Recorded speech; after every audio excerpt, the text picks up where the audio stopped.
case of Savannah Gold. In 2017, Sherry's world was turned upside down in Florida when her daughter Savannah failed to show up for work at the restaurant where she was employed. Sherry was unaware that this ordinary day would be the last time she'd see Savannah. An hour later, the restaurant called Sherry to inform her that Savannah hadn't arrived for her shift, which was unusual since she had never missed work before. However, the events that unfolded after that call were even more bizarre. When Savannah's father received a message on her behalf, riddled with spelling mistakes and lacking punctuation, he instantly knew it wasn't his 21-year-old daughter who had written it. The impersonator claimed Savannah had met an amazing guy, fallen in love, and decided to elope with him, promising to call later. Savannah's father, Daniel Gold, carefully read the text message, paying close attention to its content. He knew his daughter well and was convinced that running away with her boyfriend was out of character for her. While Daniel studied his phone screen, trying to make sense of the message, Savannah's older brother Chris received a similar text saying she was leaving with her boyfriend and that she was okay. Daniel's instincts told him something was wrong, so he immediately started calling his daughter's phone, only to find it turned off. Savannah Page Gold was born on April 26, 1996, to Daniel and Sherry Gold. She lived with her parents and older brother Chris in Jacksonville, Florida. Savannah enjoyed various hobbies, including playing lacrosse, drawing, and dancing. Those close to her believed she embodied her last name, being a loving, kind, and caring person always willing to help others. After graduating from high school, Savannah turned down a college scholarship for art and design to care for her mother, Sherry, who had been diagnosed with cancer and was undergoing chemotherapy. To support her mother, Savannah took on household responsibilities and also worked as a waiter at Bonefish Grill, a restaurant. By the summer of 2017, she had been working at the restaurant for 2 years. On August 2nd, Savannah left for work at around 5 p.m., wearing her uniform, as her shift was scheduled to start at 5:30 p.m. However, less than an hour later, Sherry received a call from the restaurant asking why Savannah had not shown up for work. This surprised Sherry, as she knew her daughter was responsible and had seen her leave the house in her uniform, indicating that she had indeed gone to work. After Savannah's father received a suspicious phone call, her father and brother started getting strange messages that they didn't think were from her. They suspected someone was impersonating Savannah. Before this, Savannah's father had tried to contact the police, but he couldn't reach his daughter. She was reported missing, and the police launched a search for her. Since sending those messages, Savannah's phone and social media accounts have been inactive.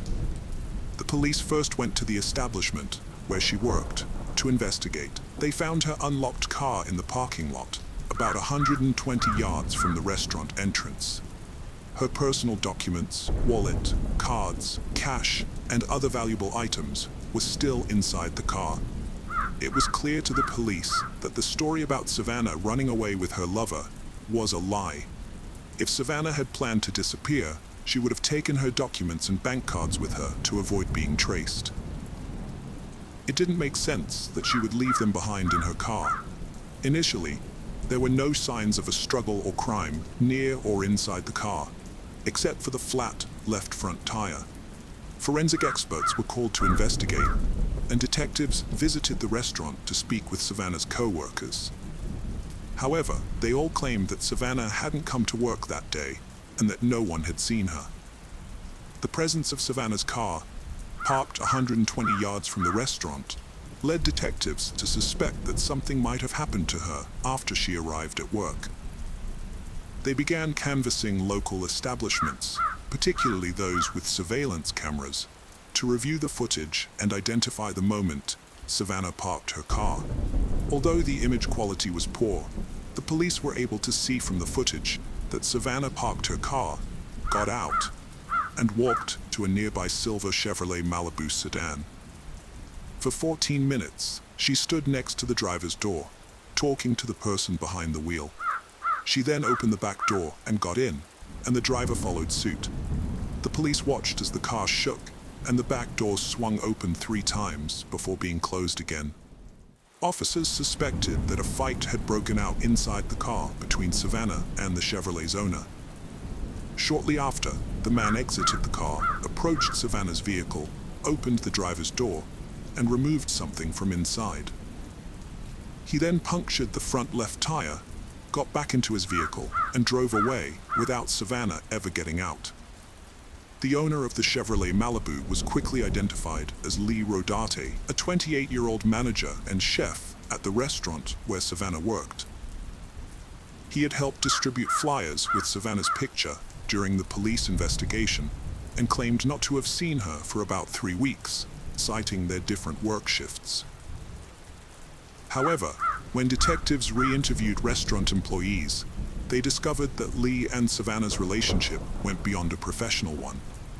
Several people came forward to reveal that the two had met secretly after hours and were romantically involved, a fact that Lee had failed to disclose to the police. On August 5th, during his work shift, Rodarte was arrested and taken to the police station for questioning. When he arrived, he immediately warned the detectives that he struggled with reading and writing. In response, they thoroughly explained his rights, including his right to an attorney, and the fact that anything he said could be used against him in court. Rodarte then admitted that he had previously lied to the police when they interviewed the restaurant staff, saying he hadn't seen Savannah in a long time. In reality, he had seen her on the day she went missing, but he was afraid that if he told the truth, he would become a suspect in her disappearance, which is why he had lied. Lee said he had met Savannah about 2 years ago when she started working at the restaurant. However, their socializing outside of work began around 8 months ago. At that time, he was already in a relationship with someone named Chelsea. When Chelsea discovered he had been unfaithful to her, she ended their relationship. Rodarte claims he dated Savannah for 3 months before she started using illegal drugs, which led him to end their relationship and reunite with Chelsea. Following the breakup, Rodarte and Savannah allegedly agreed to maintain a professional relationship limited to their work at the restaurant, as per company policy prohibiting romantic relationships among employees. Rodarte also states that Savannah had disclosed their intimate relationship to other waiters, with the intention of getting him fired. Lee last saw Savannah on a Wednesday afternoon. He drove to the mall on August 2nd to talk to her and persuade her not to spread rumors about their relationship, as he feared losing his job at the restaurant, where he had worked for 5 years. When he met her, Savannah had just taken a strong substance and was panicking, so she asked if she could sit in his car for a bit.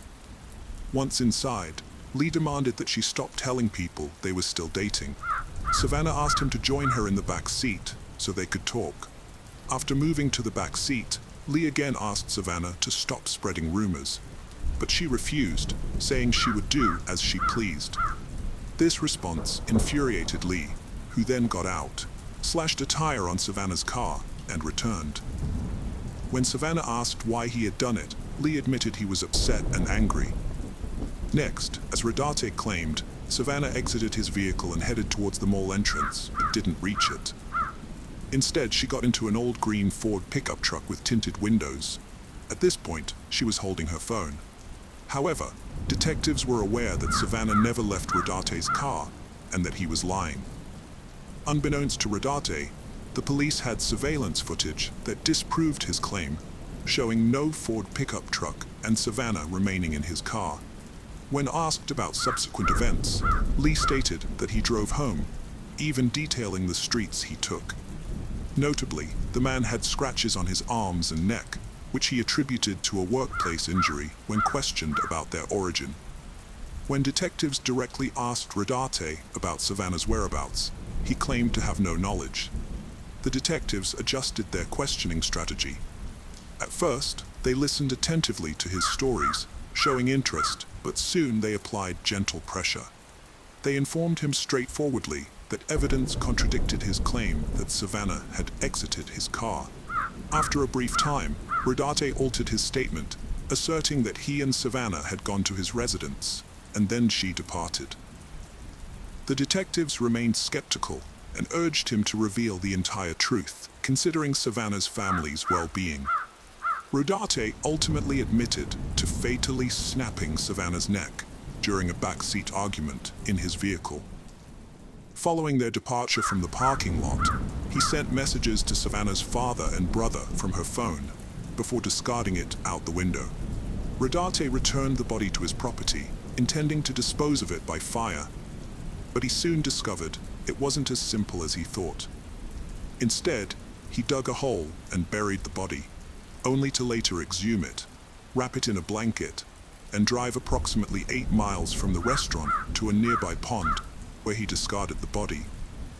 Although the autopsy couldn't determine the exact cause of Savannah's death, the examination revealed that her neck wasn't broken, as Rodarte had claimed, and no illegal substances were found in her body. However, forensic experts discovered that the thyroid cartilage in Savannah's throat was fractured, suggesting strangulation, and roughly 75% of her body exhibited fire damage. Despite confessing to the crimes, Rodarte maintained his not guilty plea on charges of second-degree murder, tampering with evidence, and abuse of a dead body. The autopsy revealed that the condition of Savannah's body was too compromised to determine an exact cause of death. Contrary to Rodarte's claims, her neck was not broken, and no illegal substances were found in her system. However, the autopsy did indicate that Savannah was strangled, as her thyroid cartilage was broken and approximately 75% of her body had been burned. Rodarte's confession was revoked at trial, where he claimed he acted in self-defense, alleging that Savannah had initiated the strangulation. This reversal put Savannah's family through additional trauma, forcing them to attend numerous court hearings. Cher Gold, Savannah's mother, has battled recurring cancer during this ordeal, but she remains committed to attending every hearing alongside her family.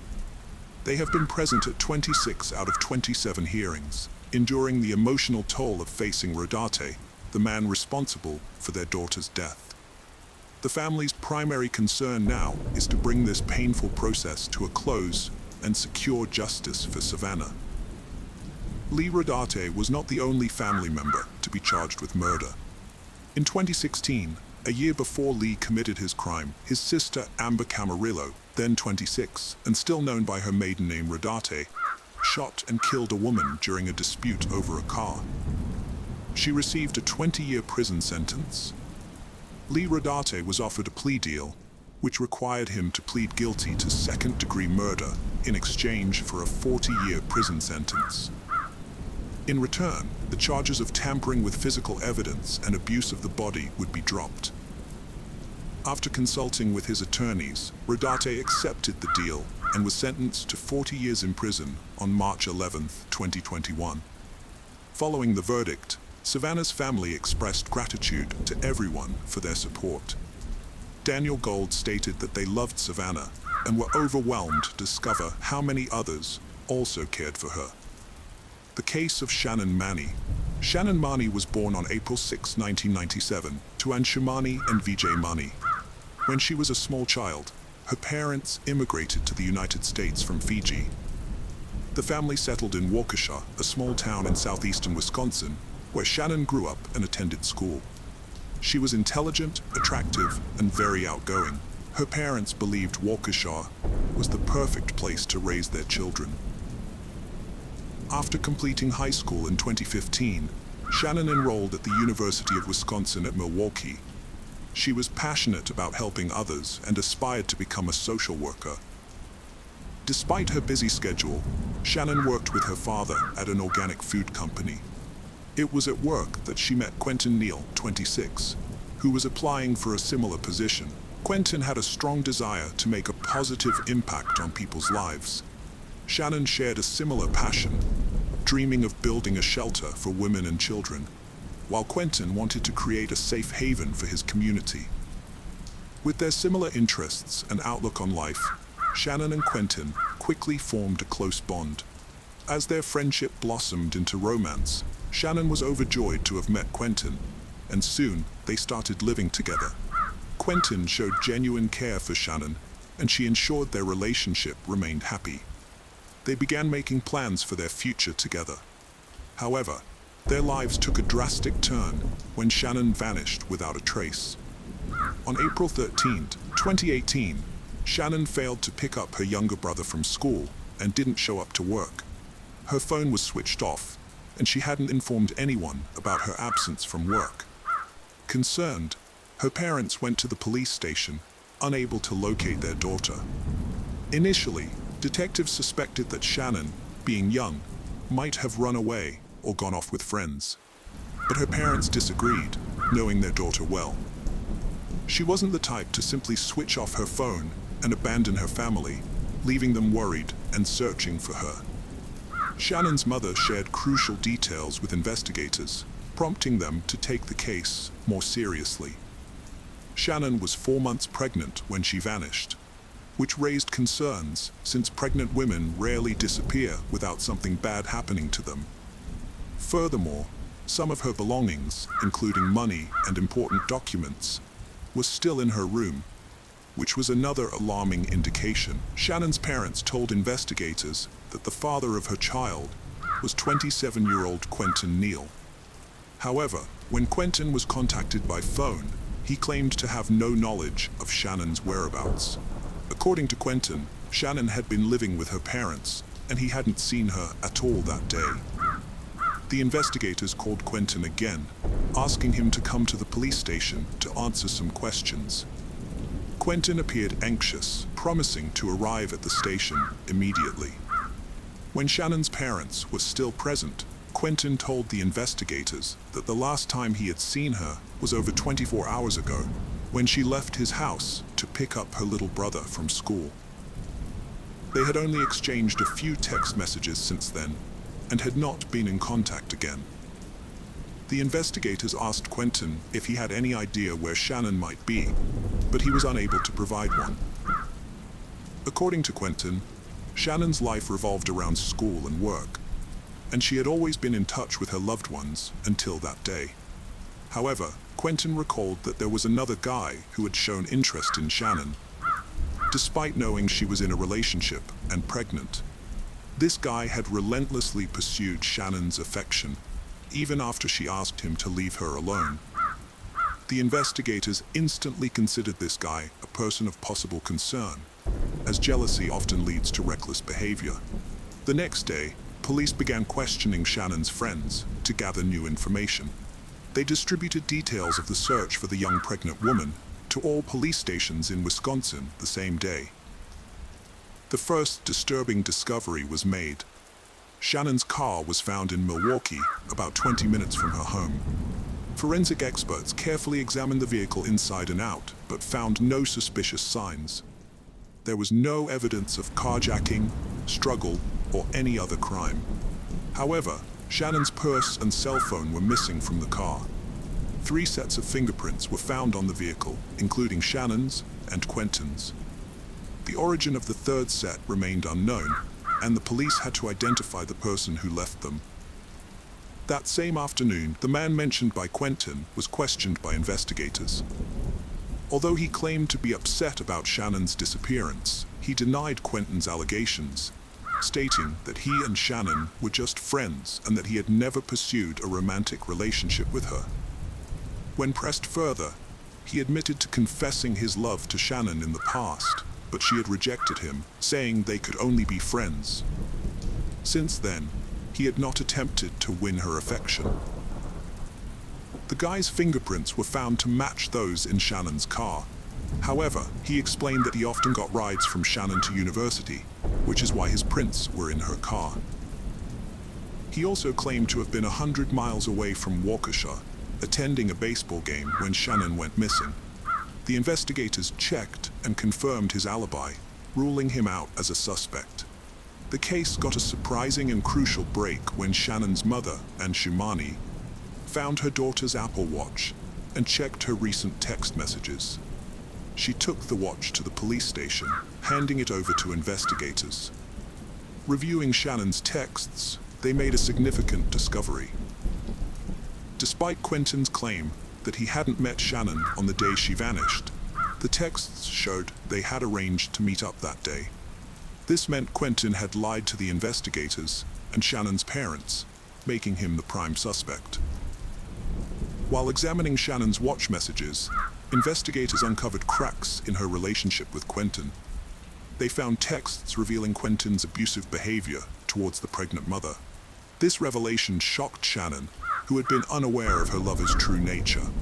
Quentin apologized profusely, begging her not to leave him. Shannon proposed they take a break from each other. The investigators' suspicions grew, fueled by Quentin's troubled past.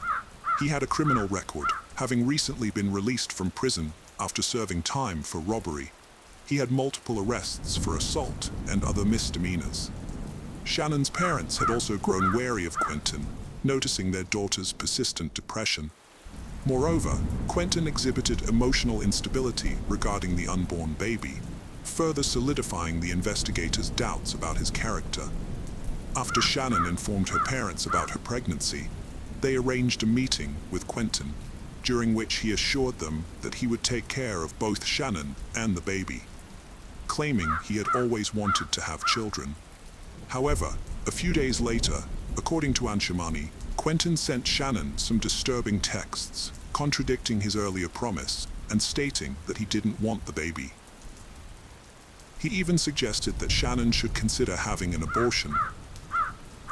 The police attempted to track Shannon's cell phone and discovered it was last active in the afternoon of April 13th, near Quentin's residence.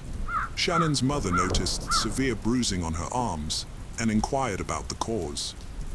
Shannon broke down in tears and revealed that Quentin had physically assaulted her, punching her with his fists while she was in her vehicle. Despite her parents' warnings to end the relationship, Shannon eventually forgave Quentin and resumed dating him. With this concerning information, investigators grew increasingly worried that they might not find Shannon alive, prompting them to obtain a search warrant and rush to Quentin's house. At first, the crime scene did not appear to show any signs of a struggle or disturbance. The area was clean, with no broken furniture or objects. Forensic experts sprayed the first floor with luminol, a chemical that detects blood, but found no evidence. However, when they applied the same test to the basement, the walls and floor glowed, indicating the presence of blood. The numerous marks found at the scene strongly suggested that Shannon was likely no longer alive. Quentin Neal was arrested and taken into custody. Before questioning him, investigators reviewed the contents of his phone and discovered that he had recently searched online for ways to remove evidence of a crime using a lye chemical. This suggested that he was planning to hide traces of his crime. During the interrogation, Quentin initially denied any knowledge of Shannon's whereabouts and claimed to have no connection to her disappearance. However, faced with solid evidence, he began to alter his story. Eventually, he agreed to confess to everything. Quentin claimed to have acted in self-defense when he took Shannon's life. He told investigators that Shannon had visited his house to discuss their future and their child. But the conversation escalated into an argument. According to Quentin, Shannon then entered the kitchen, grabbed a knife and a gun that were being kept for emergencies, and began threatening him. Quentin said he felt compelled to act quickly to protect himself, leading to a physical struggle that ended in Shannon's death. Quentin reiterated to the investigators that he had acted in self-defense, but they were skeptical due to the lack of defensive wounds on his body. Despite their doubts, they continued to listen to his account. Quentin said that, realizing the gravity of his actions, he panicked in the basement where the incident occurred. In an attempt to conceal the evidence, he used a large suitcase to hide the body. Quentin Neal led the police to a storage unit 6 miles from his home, where he had stashed a suitcase containing Shannon's body.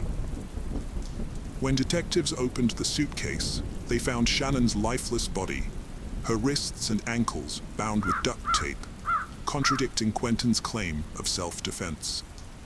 Forensic examination revealed Shannon died from 2 gunshot wounds to the head and had additional knife wounds on her body. Shannon's parents were devastated when detectives informed them of the discovery of their daughter's body on April 18, 2018. Quentin Neal was subsequently indicted for the murders of Shannon Manny and her unborn child. The evidence gathered, including their correspondence from the day of her death, was sufficient for the court to reach a guilty verdict. The dispute had begun when Shannon visited Quentin's home to discuss her pregnancy, but she never left his house alive. The trial of Quentin Neal, accused of killing Shannon, was set to begin in the spring of 2019. However, just days before the trial, anonymous letters were sent to attorneys and court officials claiming that someone else was responsible for Shannon's death. The letters were later deemed irrelevant after the author, a friend of Quentin's, was identified and found to be trying to confuse the investigation and help Quentin. Quentin faced the death penalty, but denied the charges and claimed he acted self-defense. 15 months had passed since Shannon's death, and her family waited anxiously for justice, trying to stay positive. Shannon's mother, Ann Shimani, worked hard to keep her daughter's memory alive and not lose hope. Shannon had been passionate about supporting women and children affected by domestic violence, and her family had planned to build a shelter in her honor. However, that dream was never realized, as Shannon herself became a victim of violence. On July 15, 2019, Quentin Neal reached a plea deal with investigators, admitting guilt in the deaths of Shannon and her child. As part of the deal, prosecutors dropped the death penalty. 2 days later, on July 17, 2019, the Milwaukee County Circuit Court sentenced the 28-year-old to 2 concurrent life sentences without parole eligibility, ensuring he will spend the rest of his life in prison. At his sentencing, Neal remained silent, failing to explain his motive for the crime. Shannon's mother, Ann Shimani, expressed relief that justice had been served, noting that the only silver lining was that Neal would no longer harm anyone else. The family plans to keep Shannon's memory alive by opening a shelter in her honor. The case of Diane Holick. Diane Holick, a 43-year-old senior executive at IBM, was known for her reliability. So when she missed a scheduled work call on the morning of November 16, 2001, her colleagues were immediately concerned. Unable to reach her, they alerted the police, asking them to check on her at home. The officers' discovery at her house was gruesome. Born in 1958 in New York City, Diane was a driven person who had built a successful career at IBM, one of the world's largest hardware and software companies. Over 20 years, her hard work had earned her a senior position, allowing her to work from her home office in Austin, Texas, where she had moved in 1996. Diane lived a luxurious life in the suburbs, hosting wine-tasting parties, frequenting expensive restaurants and dance clubs, and engaging in charity work. She was also trying to improve her personal life. In mid-November 2001, a severe storm warning was in effect in Texas, bringing torrential rains and tornadoes to Austin. On the morning of November 16th, Diane worked from home, but her company had scheduled a work call. Despite having multiple phones, including her home phone, she stopped answering all of them. Her colleagues left messages asking her to call back, and they soon became concerned when she didn't respond. They contacted the police department and requested that someone be sent to Diane's house to check on her welfare. When the officers arrived, Diane's neighbor, who had a spare key, noticed their presence. The police entered the house, where they were met with complete silence, broken only by the sound of dogs emerging from the kitchen. As they received no response from Diane, they began to search the house. In the second-floor bedroom, they made the grim discovery of Diane Holick's lifeless body. Diane's home was one of the cleanest crime scenes detectives had ever encountered. Her body, fully dressed, lay in the bedroom next to her bed. Strangulation marks on her neck, resembling those left by a rope, and signs of wrist binding with cable ties, indicated a crime had taken place. The lack of theft struggle, or forced entry led detectives to suspect that Diane's killer was someone she knew and trusted. There was no evidence of forced intimacy before her death, but dark spots and red stains on the carpet near the bedroom entrance suggested a possible struggle. One anomaly in the otherwise tidy home caught the detectives' attention. A towel lying on the back of the living room sofa seemed out of place. They sent it to the laboratory for analysis, hoping it might provide a crucial clue. The police spoke to the people who knew Diane and found that she didn't have any known enemies, although it's possible that some might have been unknown. During their investigation, they discovered that Diane was in a romantic relationship with Dennis Conley, the man she wanted to spend the rest of her life with. This wasn't her first marriage. Her previous one had ended quickly. Diane and Dennis met through a dating service, and he had 2 children from a previous marriage. Dennis was a businessman living in Houston, around 150 miles from Austin, where Diane resided. Despite the distance and infrequent meetings, they grew close quickly, and after 2 months of communicating, Dennis proposed to Diane, giving her a $17,500 platinum ring. She accepted his proposal. According to Diane's close friends, her relationship with Dennis had begun to deteriorate recently. As an independent woman focused on building her career, Diane felt uneasy with Dennis's occasional attempts to control her. Another issue was the decision to move to Houston. The couple had decided to start their life together in his hometown, so Diane put her suburban Austin home up for sale. However, realtors struggled to find a buyer willing to pay the $435,000 asking price for the property. Detectives investigated whether Dennis was involved in Diane's death, asking him to come to the police station for a voluntary conversation without an attorney.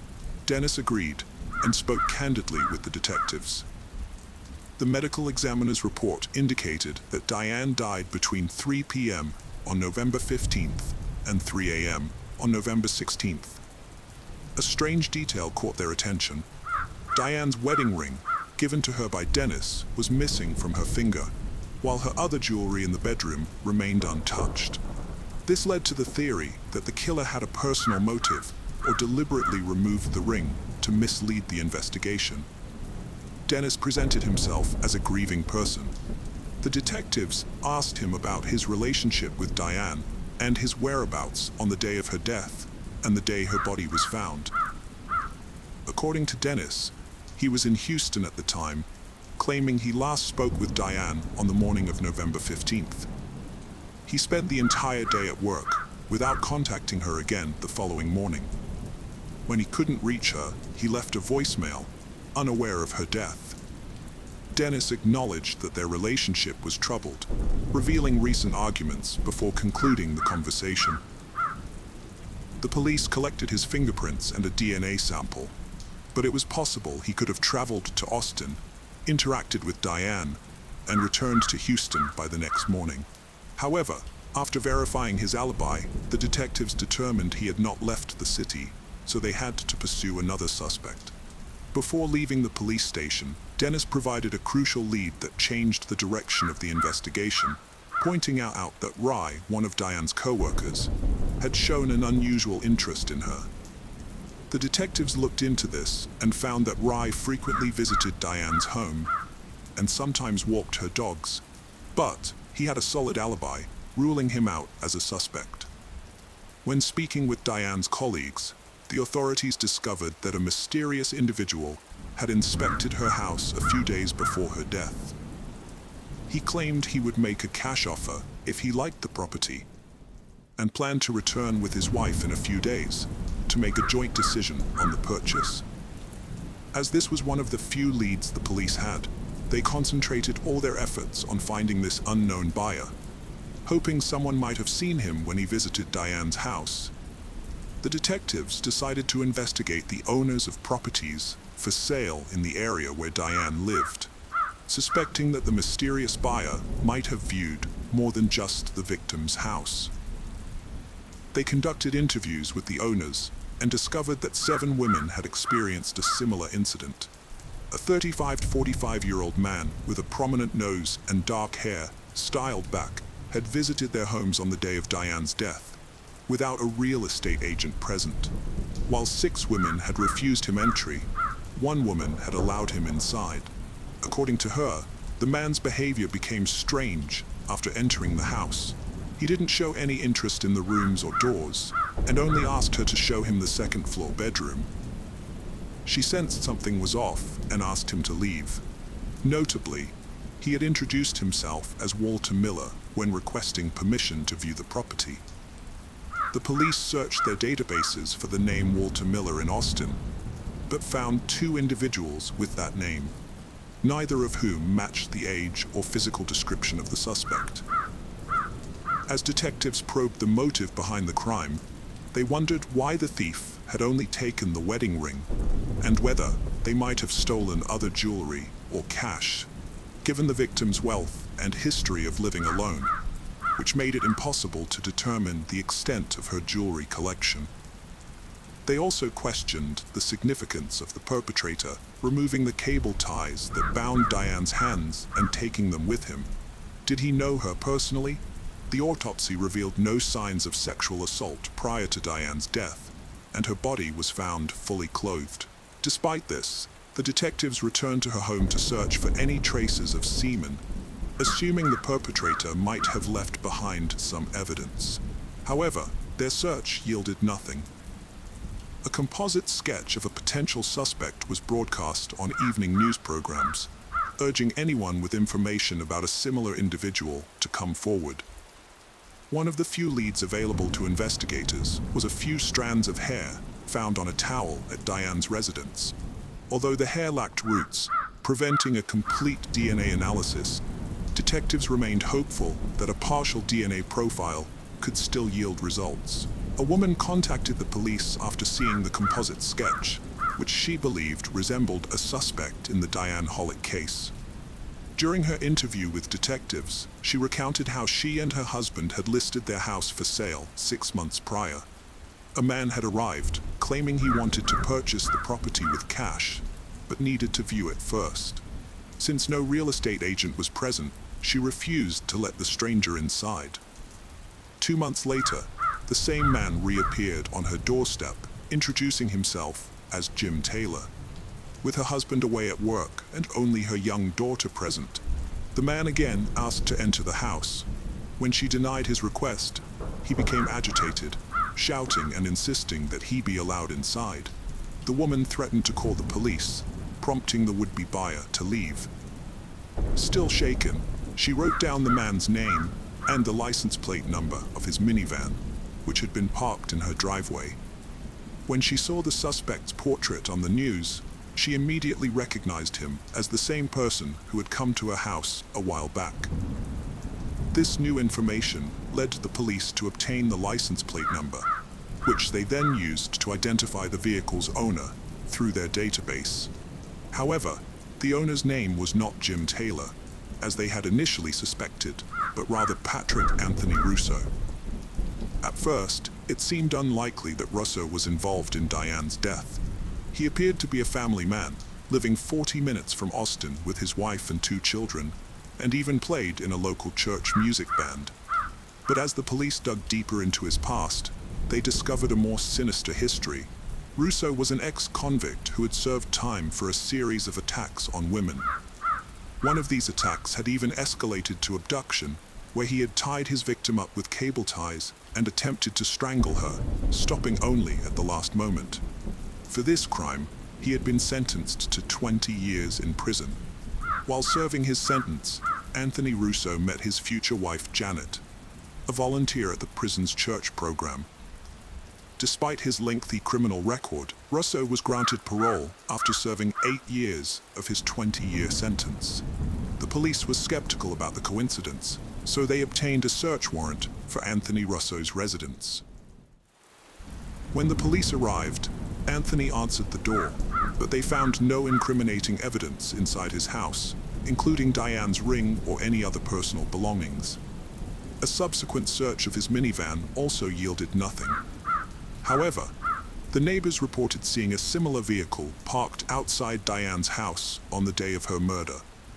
Significantly, the police discovered several cable ties in the utility room that matched the ones that left marks on Diane's wrists.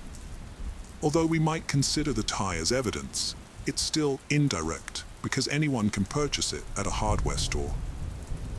The investigator informed Anthony that his name had come up during an investigation and asked him to come to the station for a more in-depth conversation. At the station, the investigators asked Russo about his whereabouts on November 15th and 16th. Russo explained that on Thursday, the 15th, he traveled to Austin to visit a religious radio station but was unable to enter because no one answered the door. Coincidentally, this radio station is located near Diane Hall's house. According to Russo, he headed home around 4 p.m. but got slightly lost due to a hurricane, which delayed his arrival until around 6 p.m. When the police questioned Russo about his intentions to purchase a house, he claimed he had never browsed any properties for sale. This response proved to be pivotal, as it would later have significant repercussions. Upon being shown a photograph of Diane, Russo remained expressionless and denied ever having met her. Although the police were unable to find any evidence linking Russo to the crime, they were forced to release him. However, the following day, detectives visited the radio station Russo had mentioned and uncovered evidence that his previous statement about the closed doors was a fabrication. The employees at the station revealed that they had not closed the doors, as a large crowd had gathered in the lobby due to an approaching tornado. Meanwhile, a second woman approached the police after encountering a man who resembled the suspect's sketch while trying to sell her house. When the stranger came to her door with a pamphlet featuring local house listings, including her own, she let him in to view the property under the pretense that he would make a cash offer. However, when she showed him a bedroom, he attempted to attack her, but retreated hastily upon hearing her child cry in the adjacent room.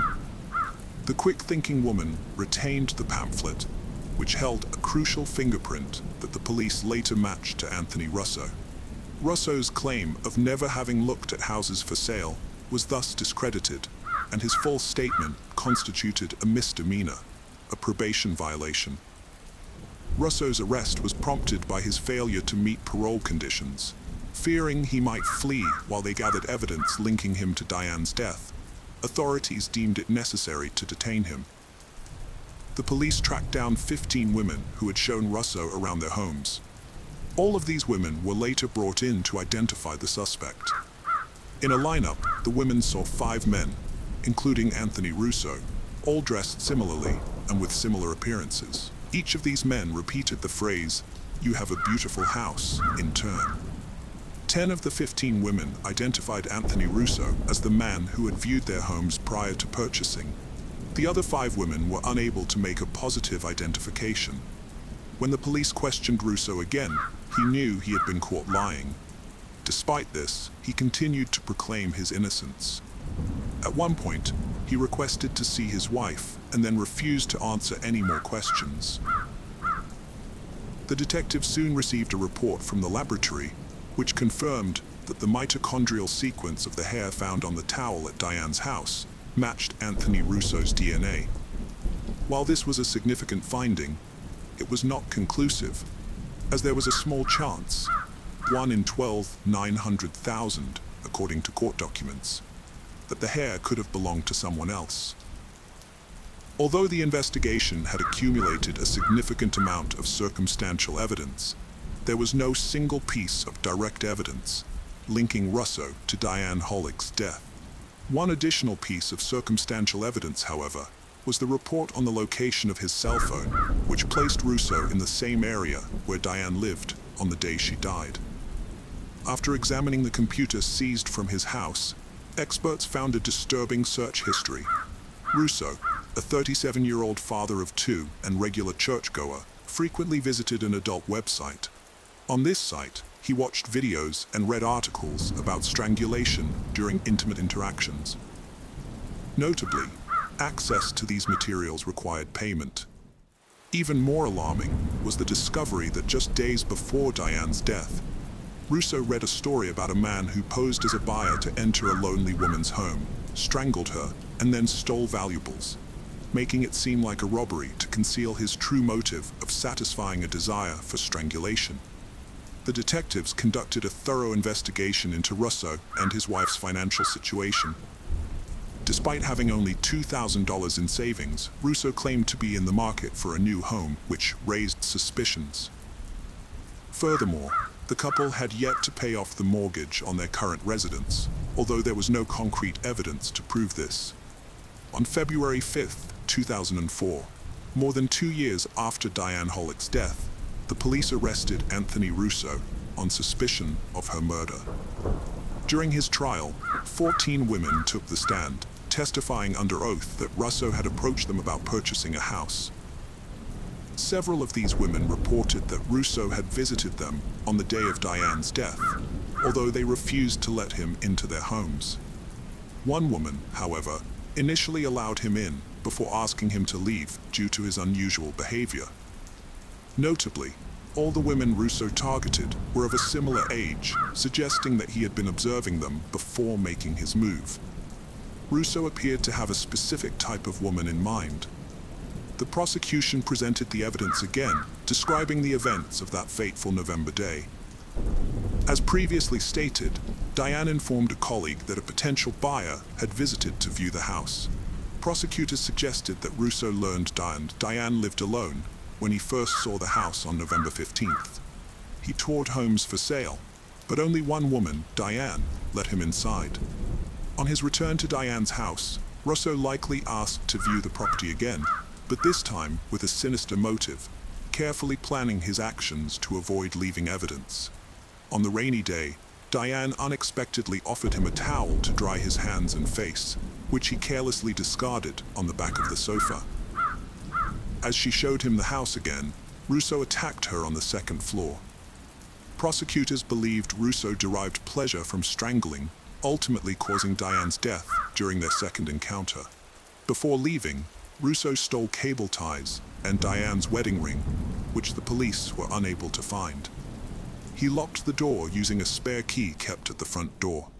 Russo's former and current wives testified in court, and both claimed that Anthony Russo took pleasure in the act of strangulation.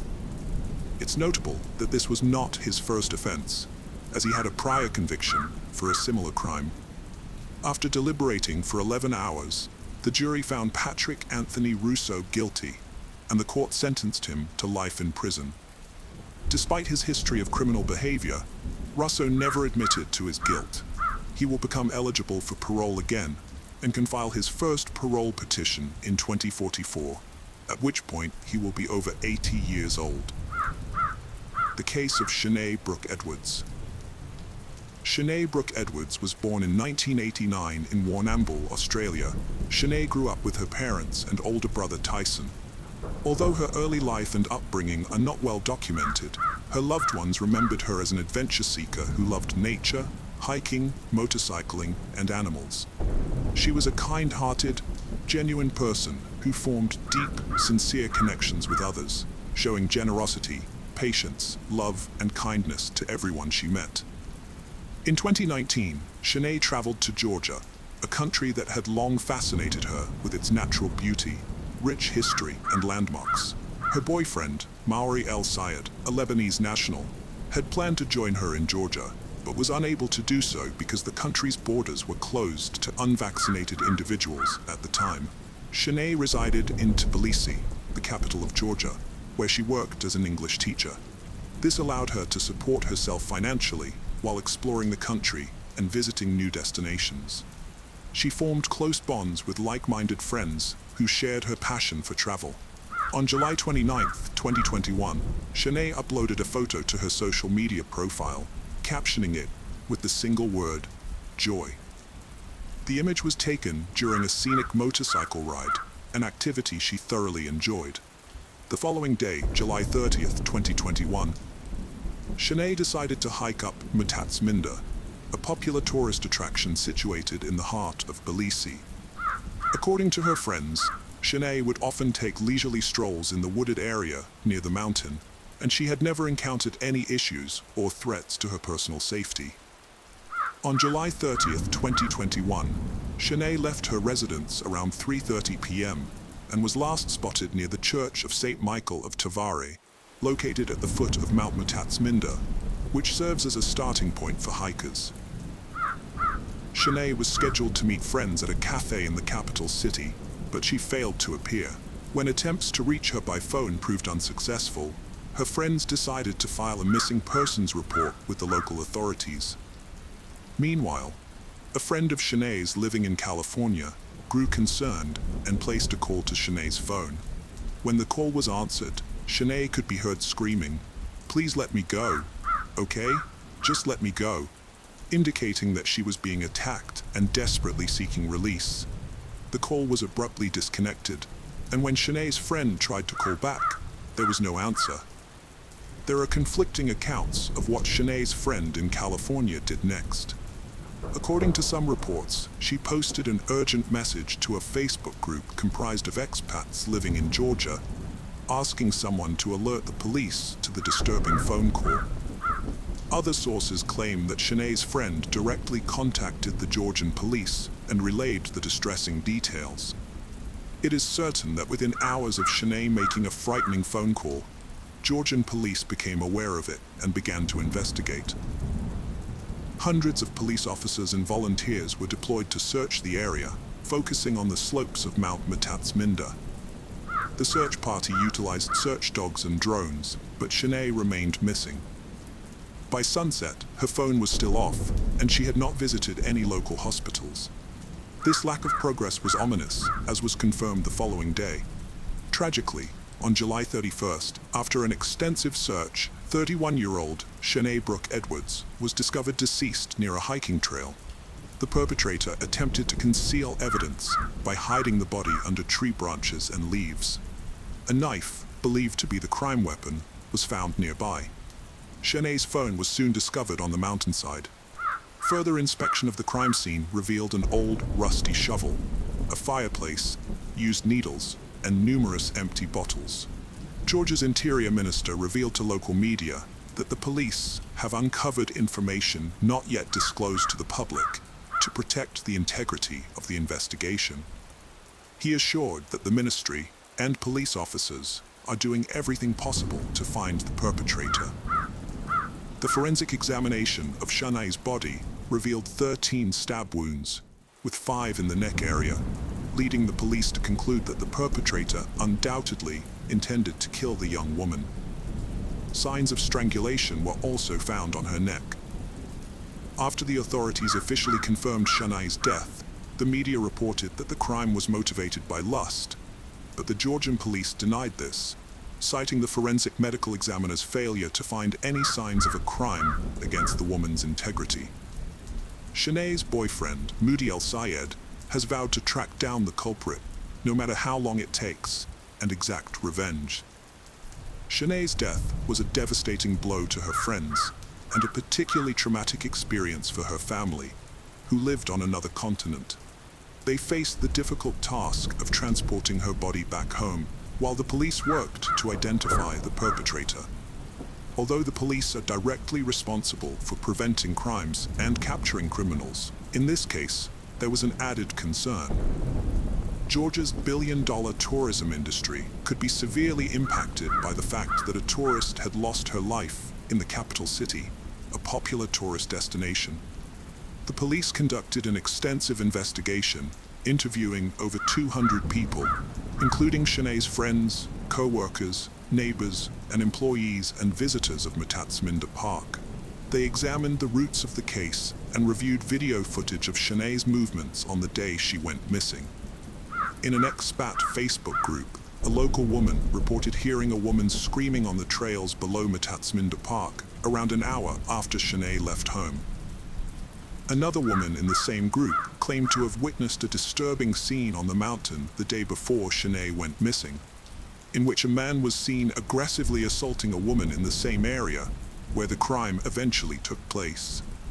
At the same time, the laboratory analyzed the crime weapon and discovered a male DNA sample but no matches were found in the Georgian police database. Consequently, the samples were sent to the databases of 194 Interpol member states for further checking. Witness interviews revealed that Shanae had no enemies, no history of conflict with anyone, and no association with individuals of questionable character, suggesting she may have been a random victim of a crime with an unclear motive.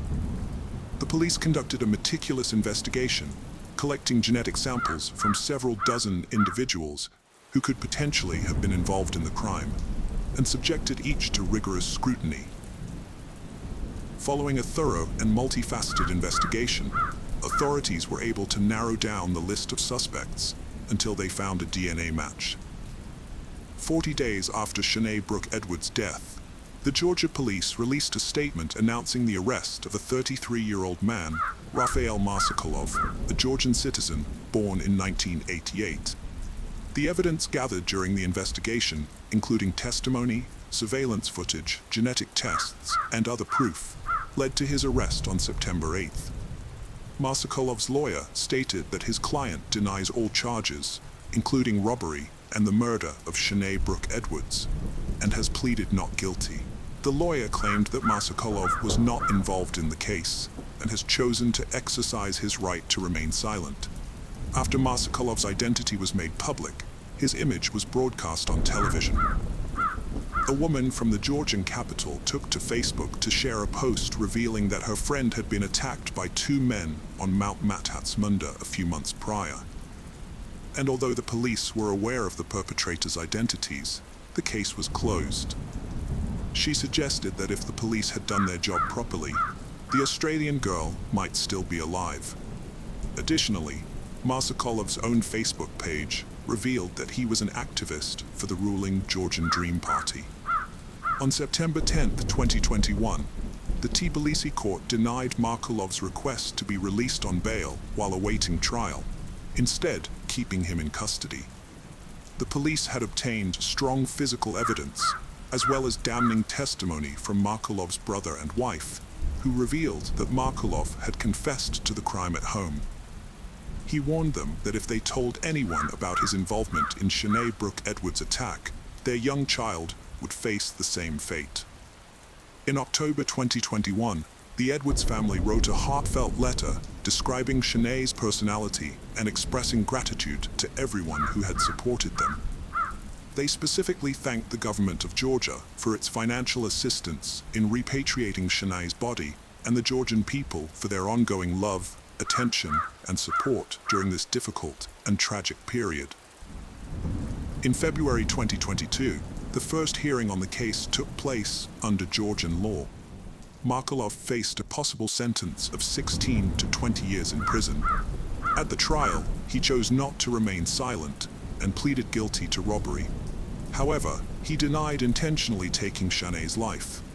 The prosecutor disagreed, pointing out that the 13 stab wounds, including 5 to the neck, indicated Marsokolov's intent to kill the victim.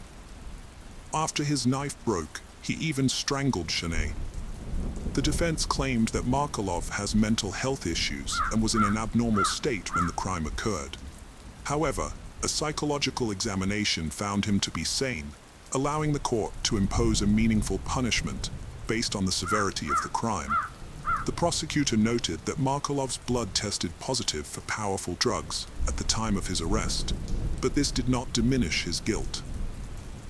Marsokolov admitted his guilt and apologized to Shanae Brooke Edwards' family in his final statement.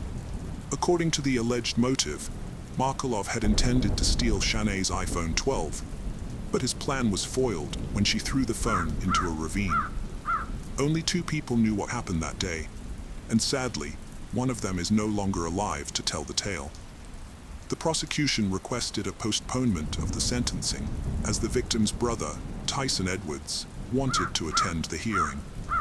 In a statement, Shanae Brooke Edwards' family urged the Georgian justice system to impose a life imprisonment sentence on Rafael Marsokolov, citing the tragic and devastating loss of their loved one, who left behind many grieving friends and family members. On March 9, 2022, a trial was held, at which Rafael Marsokolov was found guilty. Representing the family, Shanae's brother Tyson again requested that the defendant be given a life sentence.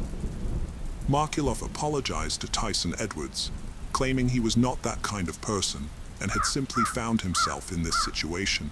Ultimately, 33-year-old Raphael Markulov was sentenced to 20 years imprisonment, the maximum penalty allowed under Georgian law.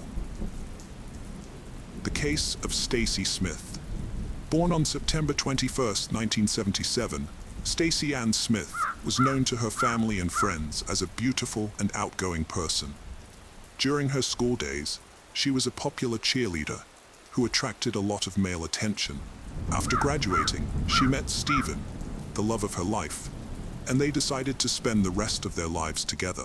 In June 2002, they welcomed a daughter named Mackenzie, and soon after, they got married, believing their happiness would last forever. 4 years later, Stacy and Stephen had a son named Landon. However, their relationship began to deteriorate, and they eventually broke up in 2009. At the time, Landon was 3 years old, and Mackenzie was 7. The family lived in St. Albans, West Virginia. After her divorce, Stacy was determined to make her children happy. One day, she ran into an old acquaintance, Brent, on the street. They had attended high school together, and Brent had had a crush on her back then, although she didn't feel the same way. However, this chance encounter sparked a romance between them. As they got to know each other better, Stacy's ex-husband, Stephen, became aware of her new relationship. He would often see Stacy and Brent together when he came to pick up the kids for the weekend. Initially, Brent got along great with Stacy's children, which made her happy. However, as time went on, their relationship began to experience some turbulence. They started to have frequent arguments, mostly due to Brent's jealousy. He tried to exert control over certain aspects of her life, such as wanting to know who she was talking to on the phone. Despite their breakups, they would eventually reunite after calming down. On Christmas Eve in 2009, Stacy moved into a new home with her kids. Her cousin Timothy and boyfriend Brent lent a hand in decorating the house for Christmas and creating a warm ambience. A few days later, on December 28, 2009, Stacy's father, John Paul, attempted to reach his daughter by phone, but received no response. As the hours ticked by with no answer or callback from Stacy, John grew concerned and decided to investigate. He got in the car and drove to the house where Stacy lived with her kids, a place they had occupied for only a few days before Christmas, and he wanted to check on their well-being. When John arrived at the house, everything seemed normal. He knocked on the front door and called out his daughter's name, but there was no response. The door was locked, so he looked through the window and spotted 3-year-old Landon inside. John caught Landon's attention and asked where his mom, Stacy, was. Landon replied that she was asleep. John's instincts told him something was off. Stacy wasn't a heavy sleeper and would have woken up from the knocking on the door. John instructed Landon how to open the door, and once inside, he told the boy to wait in the living room while he checked on Stacy. As John entered the kitchen, he was met with a horrific scene. Stacy's body lay lifeless on the floor, surrounded by bloodstains. The same gruesome sight extended into Stacy's bedroom. John instantly dialed 911 and requested assistance. The police thoroughly searched the house to ensure the perpetrator was not concealed inside. It was evident that Stacy's death was not accidental. The woman had succumbed to a fatal neck stab wound. A message on one of the walls caught the detective's attention immediately. The individual who penned it accused Stacy of being unfaithful. The message consisted of only 2 words, cheating, and a second word starting with W. It was particularly heartbreaking that Landon spent most of the day by himself while his mother lay dead. Forensic analysis revealed the boy's bloody footprints next to Stacy's body, indicating he had approached his mother, likely attempting to rouse her. At just 3 years old, he probably didn't comprehend that his mother wasn't simply sleeping. The police collected all possible evidence from the house, including cigarette butts and beer cans, which could provide DNA clues. However, The writing on the wall was the most intriguing piece of evidence for the investigators. They needed to identify who wrote it and why. Given the crime's motive was likely jealousy, and the extreme cruelty suggested a revenge attack, the perpetrator could be someone Stacy knew and trusted. There were no signs of forced entry, implying Stacy had let the killer into her home. The police also found Stacy's car and car keys missing, as well as her phone and the murder weapon. They issued a description of the car to all patrolmen, suspecting the criminal might have used it to flee the scene. Stacy's tragic death was devastating for her loved ones, especially her children, who had to come to terms with never seeing their mother again. Psychologists spoke with Landon to see if he had witnessed anything unusual, but the boy couldn't assist the police. Upon waking, he found his mother on the floor. Thinking she was asleep, he tried to rouse her, but she didn't respond. The prime suspect in this crime could be someone who believed Stacy had been unfaithful to them. Initially, there were two main suspects: Stacy's boyfriend, Brent, and her ex-husband, Stephen. Stephen might still have had strong feelings for Stacy, and despite their divorce, he might have been angry that she had moved on to another man. Brent, on the other hand, was known to be jealous, which could have led him to suspect Stacy of cheating. When investigating cases like this, detectives must consider all possible scenarios, no matter how unlikely they may seem at first. They were also looking into the possibility of a secret admirer or unknown romantic interest that even Stacy's closest friends and family might not have been aware of. As a young and attractive doctor's assistant, Stacy would have naturally attracted attention from men. While patrol officers were scouring the streets for Stacy's vehicle, investigators conducted interviews with her family members. Following these conversations, Stacy's boyfriend, Brent, emerged as the prime suspect. Her family and friends were well aware that Brent had a jealous streak and frequently became violent when he suspected Stacy was in contact with others. He had a volatile temper, prone to outbursts over trivial matters, which had led Stacy to sever communication with him on multiple occasions. Given this profile, the detectives pinpointed Brent as a key person of interest and decided to track him down for questioning. Their goal was to determine if he had any involvement in the crime and to confirm his whereabouts at the time of Stacy's death, while also observing his reactions to their inquiries. Brent was still at his country house before heading out, making it easy to track him down. Investigators secured a search warrant and found him in his garage when they arrived. Although he became nervous at the sight of the police, this didn't necessarily imply anything, as many people get anxious when officers show up at their doorstep. The investigators informed Brent of the search warrant for his home and that it was related to the investigation into Stacy Smith's death. Brent appeared to be genuinely shocked by the news and seemed devastated by grief. But the question was this just an act? The investigators aimed to find out when they took him to the police station for further questioning. Brent's behavior during the interrogation only heightened the police's suspicions about him. He admitted that his relationship with Stacy was unstable and marked by frequent arguments. According to Brent, their last altercation occurred on the day before her death. He told investigators that Stacy had cheated on him with one of his friends, which had severely damaged their relationship. Although some time had passed since then, the betrayal still lingered. Brent claimed that on December 27th, he had gone home after they quarreled, but returned to Stacy's house a couple of hours later. They had a calm conversation, and intimacy ensued. He left around 2 a.m. when Stacy's son Landon and her cousin Timothy were asleep in the house. Brent maintained that there were no issues between him and Stacy when he departed, and he was unaware of her death until the police informed him. However, no one could corroborate his alibi, which led investigators to question his story. As a result, they asked Brent to take a polygraph test to gauge his responses. After initial hesitation, Brent agreed to the test, hoping to clear his name. He passed the test without any issues. Initially, the police considered removing him from the list of suspects, but during the polygraph test, they noticed a small red spot on Brent's shirt that resembled dried blood. When questioned, Brent attributed the spot to a minor injury he had sustained the day before, claiming it was his own blood. However, only an expert examination could confirm or refute this statement. To verify Brent's testimony, the detectives decided to interview Stacy's cousin, Timothy, assuming Brent was telling the truth. As the last person to see Stacy alive, Timothy was a crucial witness.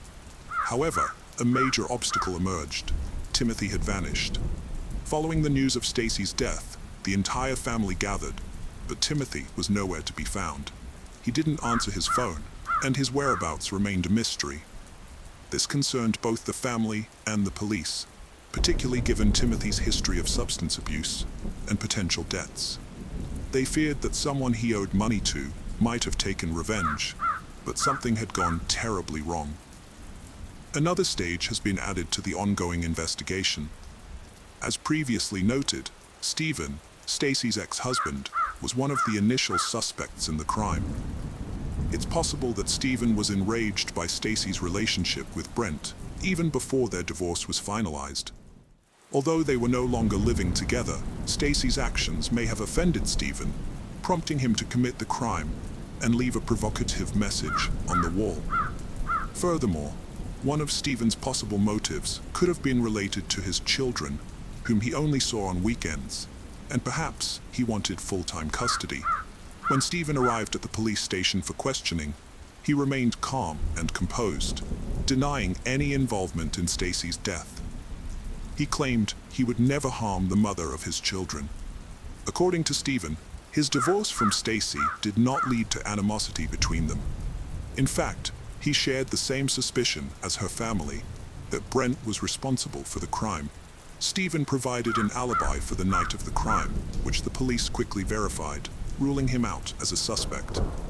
Meanwhile, investigators searched for Stacy's car, only to discover that the vehicle in question was actually owned by her boss, Dr. William Casto. This raised the possibility of another romantic interest in Stacy's life. Further investigation revealed a romantic relationship between Stacy and Dr. Casto. Colleagues reported that the two were very close, and at some point, Dr. Casto had even given Stacy a car as a gift. This new information added Dr. Casto to the list of potential suspects, with the police considering the possibility that he might have discovered Stacy's relationship with Brent and taken drastic action. With all this in mind, the detective began searching for Dr. Casto, who didn't try to hide and went about his daily routine. After learning about Stacy's death and that the investigators wanted to speak with him, William Casto voluntarily went to the police station. During the interrogation, he admitted to having an intimate relationship with Stacy and giving her the car. According to him, they had been in a consensual relationship for several years before her death, and he would often help her with her problems. Casto denied any involvement in the crime, stating he had no motive to harm Stacy. He was forthcoming with the investigators, providing them with his alibi for the night of the crime. This solid alibi allowed him to be ruled out as a suspect. Now that Casto was no longer a suspect, the police still needed to identify who had written the offensive message in Stacy's house, and who she had offended so deeply. Was there another man in her life? The police had to find answers to these questions. Meanwhile, the police used GPS tracking technology to locate Stacy's car, which they found in a deserted parking lot about 5 miles from her house. Investigators believed the vehicle held the key to solving the case. Patrol cars were dispatched to the location, and the car was towed to the police parking lot for forensic examination. Although Stacy's credit cards and personal belongings were found inside, there was no knife linked to the crime or any other evidence. A surprising development emerged in the investigation when the police looked into Timothy's background, Stacy's missing cousin. It turned out that he had a criminal history, including a previous conviction for a sexual offense and theft. According to the charges, Timothy had molested a girl, but he claimed she had lied about her age, and he thought she was above the legal age limit. Timothy served time in prison for this offense and was required to register as a sex offender, but he failed to do so. Timothy Ray Sutherland contacted the police 2 days after Stacy's death, claiming to be staying at a local motel and denying any involvement in her murder. However, he was wanted for arrest due to his failure to register as a sex offender. When the police arrived at the motel, Timothy had escaped, but his girlfriend told them he was hiding in an abandoned trailer on the other side of town. He was arrested on December 30th, 2009, and taken to the police station for questioning. During the interrogation, investigators asked Timothy to corroborate Brent's alibi, which was that he had stayed at Stacy's house with her and her son. Timothy confessed to being at his cousin's house that night, where Brent and Stacy had gotten into a fight.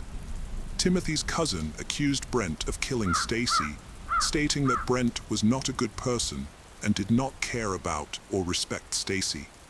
When questioned about why he had left the crime scene, Timothy explained that he was afraid of being arrested due to his unregistered sex offender status. In essence, Timothy accused Brent of Stacy's murder. However, after receiving the lab report, these allegations became less credible. The dried blood on Brent's shirt was found to be his own, not Stacy's. As a result, the police could not find any evidence linking Brent to the crime. Consequently, the circle of suspects narrowed to focus on Timothy and Landon, who were the only ones remaining in the house when Brent left. Clearly, 3-year-old Landon could not have committed this crime and written the offensive message on the wall, which meant Timothy was hiding something. The investigators noticed dried blood stains on Timothy's jeans and sent all his clothes to the lab for analysis. Despite this, he continued to insist that Brent was responsible for Stacy's death. The investigators persisted in questioning him, and eventually, he told the truth. Timothy Sutherland let Brent yell at his cousin, Stacy Smith, and she always forgave him. One night, they had a fight in front of Timothy, and Brent stormed off. But a few hours later, Brent came back, and Stacy forgave him yet again. Timothy was angry about this and led Brent into Stacy's bedroom, where it was clear they were making up. After Brent left, Timothy went to Stacy's bedroom to talk to her. The court documents describe what happened next, without going into unnecessary detail. In 2009, Timothy Sutherland was staying with his cousin, Stacy Smith, in St. Albans, West Virginia. On December 28, 2009, Timothy got into an argument with Stacy in her bedroom. When Stacy called him a junkie, Timothy became enraged at being accused of being a drug addict. He left the bedroom, went to the kitchen to smoke a cigarette, and then returned with a butcher knife. He stabbed Stacy in the neck as she lay on the bed, then fled the scene. Mr. Sutherland took possession of Miss Smith's personal belongings, including her cell phone, credit card, money, and car keys. Additionally, he vandalized a living room wall in the house by writing the word cheating on it. According to Timothy, after he injured Stacy, she was able to get out of bed and take a few more steps. At the time, her son was asleep in another room, and her daughter was staying overnight with friends. As Timothy recounted these events to the detectives, he became emotional and appeared genuinely remorseful. He also revealed the location of the murder weapon, stating that he had thrown the knife he used to kill Stacy out of the car window near her house. The police later found the knife at the exact location Timothy specified. Furthermore, laboratory analysis revealed that Timothy's jeans were stained with Stacy's blood. When questioned about the wall writings, he claimed he wanted to frame Stacy's boyfriend, Brent, as the prime suspect in her murder. Given their frequent arguments, he hoped people would assume Brent had killed her out of jealousy. However, Brent suspected there was more to it. He believed Timothy harbored romantic feelings for his cousin and was envious of her. That fateful night, Timothy sat in the living room armchair, overhearing Brent and Stacy's activities in the bedroom. Maybe his jealousy boiled over, causing him to lose control and commit an irreparable act. The police explored the possibility that Timothy might have attempted to coerce Stacy into a romantic encounter after Brent left, but they found no concrete evidence to support this theory. With only 2 people aware of what transpired that night, and one of them deceased, the truth remained elusive. Although Timothy Sutherland initially confessed to the crime during his interrogation, he later claimed innocence at his first court hearing in 2010. Despite this, the authorities had gathered sufficient evidence to secure a conviction. The central issue was whether the jury would believe the prosecutor's claim that the crime was premeditated, or the defense lawyer's argument that Timothy committed the crime in a fit of passion. The series of events leading up to the crime suggested that Timothy was fully aware of his actions. He had an argument with Stacy, left her bedroom, went to the kitchen to smoke a cigarette, and then returned with a knife. On March 18, 2011, the jury delivered a guilty verdict, and Timothy Ray Sutherland was sentenced to life in prison without the possibility of parole. 2 years later, in 2013, he attempted to appeal the verdict, but was unsuccessful. The case of Nicholas Billingham. Fiona Beale and Nicholas Billingham were together for 17 years, with their fair share of ups and downs like any other couple. Although their case was closed 2 weeks ago, many details are likely to emerge later. Here's what I've learned about their relationship so far. Leslie Oldham, who knew the couple well, described them as follows. "I found Fiona to be really nice," Leslie recalled. "Although they didn't exhibit overt displays of affection, they seemed happy enough. Nicholas brought her over for a cup of tea, and she was polite and chatty." Nicholas had a reputation as a ladies' man, which made it difficult to predict how long his relationships would last. Fiona and Nicholas's relationship ended in November 2021. After splitting up with Fiona Beale, Nicholas Billingham remained in contact with his friends and family. He sent a text to his mother, informing her that he had run off with a woman named Faye, and claimed to be thrilled with his new life. Fiona took 10 days to recover from the breakup, and when she finally felt better, she returned to work. Her colleagues, who had heard about the split, offered her many words of encouragement upon her return. However, the breakup with Nicholas had a lasting impact on her, and it was noticeable to many. By the end of February 2022, nearly 4 months after the breakup, Fiona's mental health began to decline. She found it difficult to continue living in a house that held so many memories of Nicholas, so she made the decision to move to Cumbria, a location roughly 200 miles from Northampton. Fiona started planning her next moves after her husband went to bed. She couldn't sleep in the same bed as him due to her loud breathing, restlessness, or snoring. In another notebook entry, she mentioned that Nicholas had been mean and cruel to her for 17 years, but it was his vile behavior at Halloween that made her decide she couldn't let him get away with it anymore.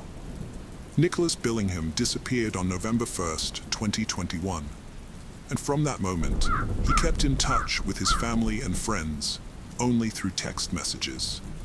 The day after the police officers read Fiona Beale's notebook, they visited the house on Moore Street, where she lived with Nicholas. Upon examination, they found nothing suspicious.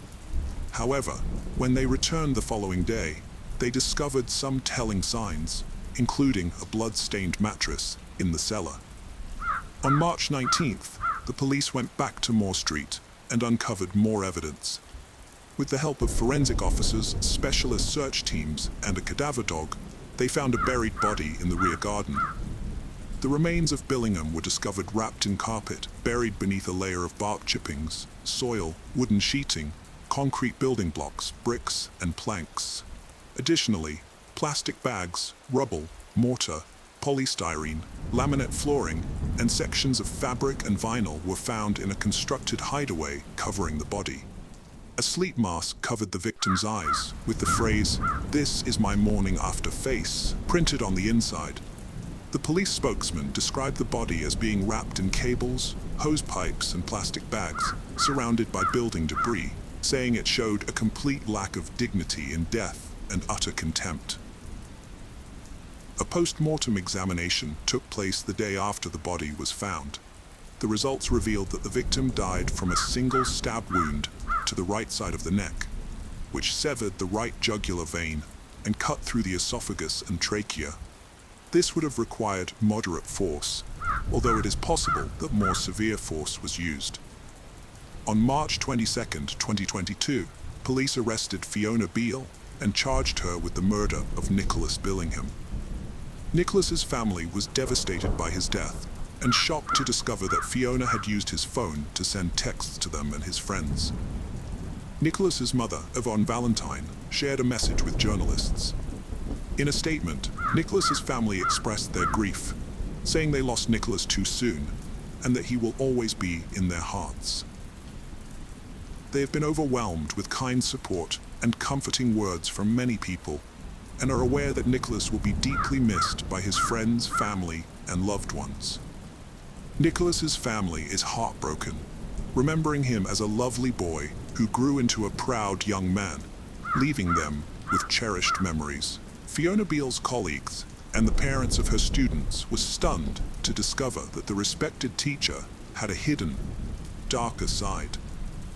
The school administration, where Fiona worked, released a statement expressing shock and sadness upon learning that one of their teaching staff members was charged with a serious offense and is now in custody. They are particularly concerned about the impact this news will have on the students and are committed to supporting both pupils and staff during this difficult time.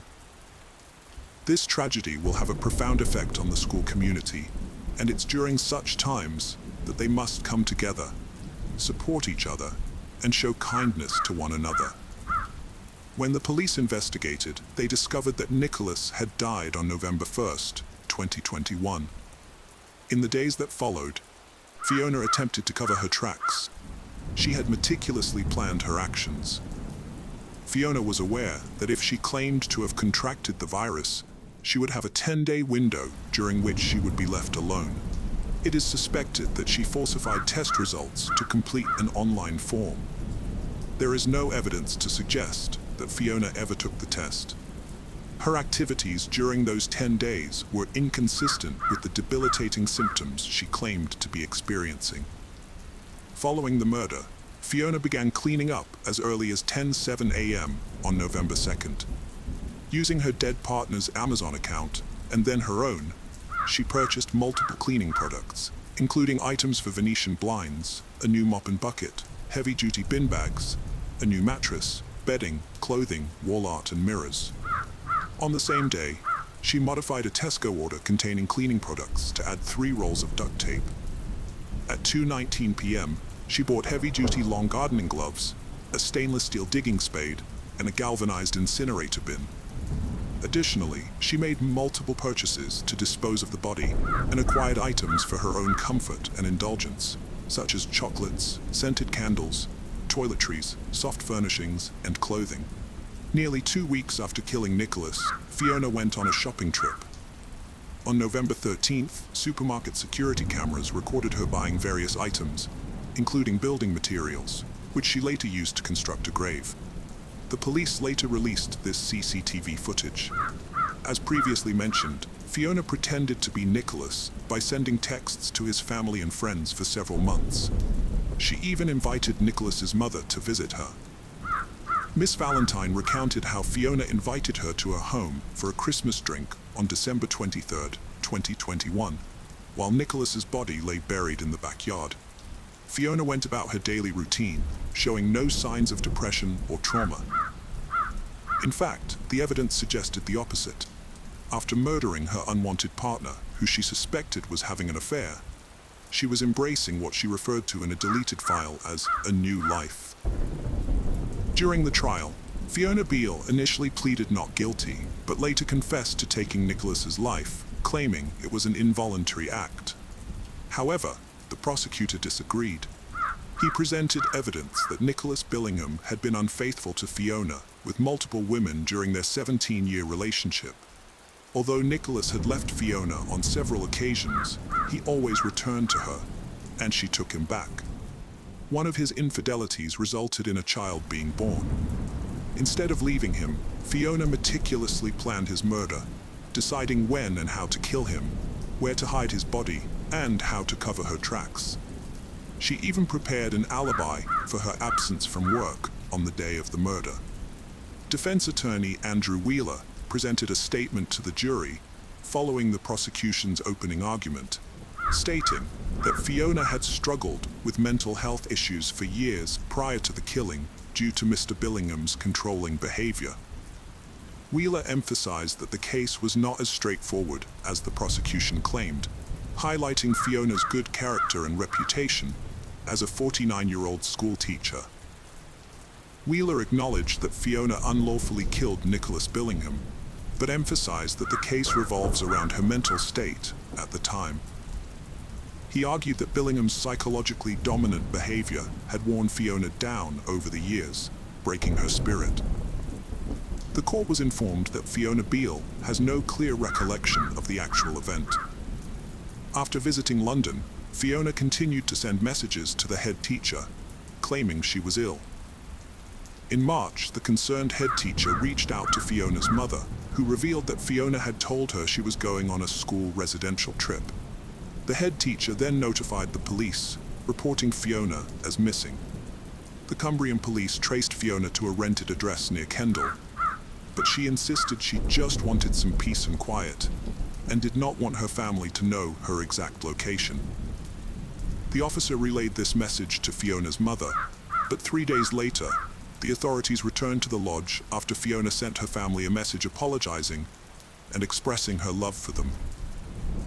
Eventually, Fiona Beale altered her initial statement and fully acknowledged her guilt. At Northampton Crown Court, she shared details about her personal life and career with the jury, claiming that Billingham had twice thrown a dinner plate against a wall due to their disagreements over cleanliness. Fiona recalled her university days, during which she was prescribed antidepressants. She described her partner Billingham as caring and attentive initially, but changing gradually over time. At the start of their relationship, Fiona had accidentally left a cloth with cleaner on it, which stained a worktop. Although it didn't seem serious at first, cleaning became a major issue throughout the years. Instead of laughing it off, Fiona would get scolded. When having meals together, Fiona explained that everything had to be exactly as Billingham wanted it. She couldn't pinpoint when this behavior started, but it worsened over time and continued until the end. Even the way items were placed in cupboards was strictly regulated, with everything facing outwards. Fiona claimed that Billingham threw plates of dinner at the wall on a couple of occasions, which made her lose confidence. She mentioned that his behavior started as joking about her not doing something, but eventually turned nasty. Before taking his life, Fiona told Billingham that she would kill him to prevent him from hurting another woman the way he had hurt her. She later accused him of lying to his own family to protect himself, prioritizing his own self-preservation and attempting to show her in a bad light. Nicholas left behind 2 beautiful children who will never have the opportunity to see or talk to their father again. They'll never be able to invite him to special events, have him attend their weddings, teach them to drive, or simply spend time with him. You've taken all of that away from them. Fiona received a prison sentence of 20 years. Speaking after the guilty plea, Nicholas's mother, Yvonne, expressed her outrage and pain, saying it was unbearable to know that her son's killer had offered her a drink while his body lay buried just a few feet away. She struggled to comprehend how someone could harbor such hatred to commit such a heinous act. The case of Jolene Cummings. The disappearance of 33-year-old Jolene Cummings shocked even seasoned detectives. Jolene, a mother of 3, lived in Fernandina Beach and was going through a divorce from her husband Jason. While Jolene and their children resided in a Fernandina Beach house, Jason moved to a neighboring city and had weekend visitations with the kids. Jolene worked as a hairdresser at Tangle's Hair Salon.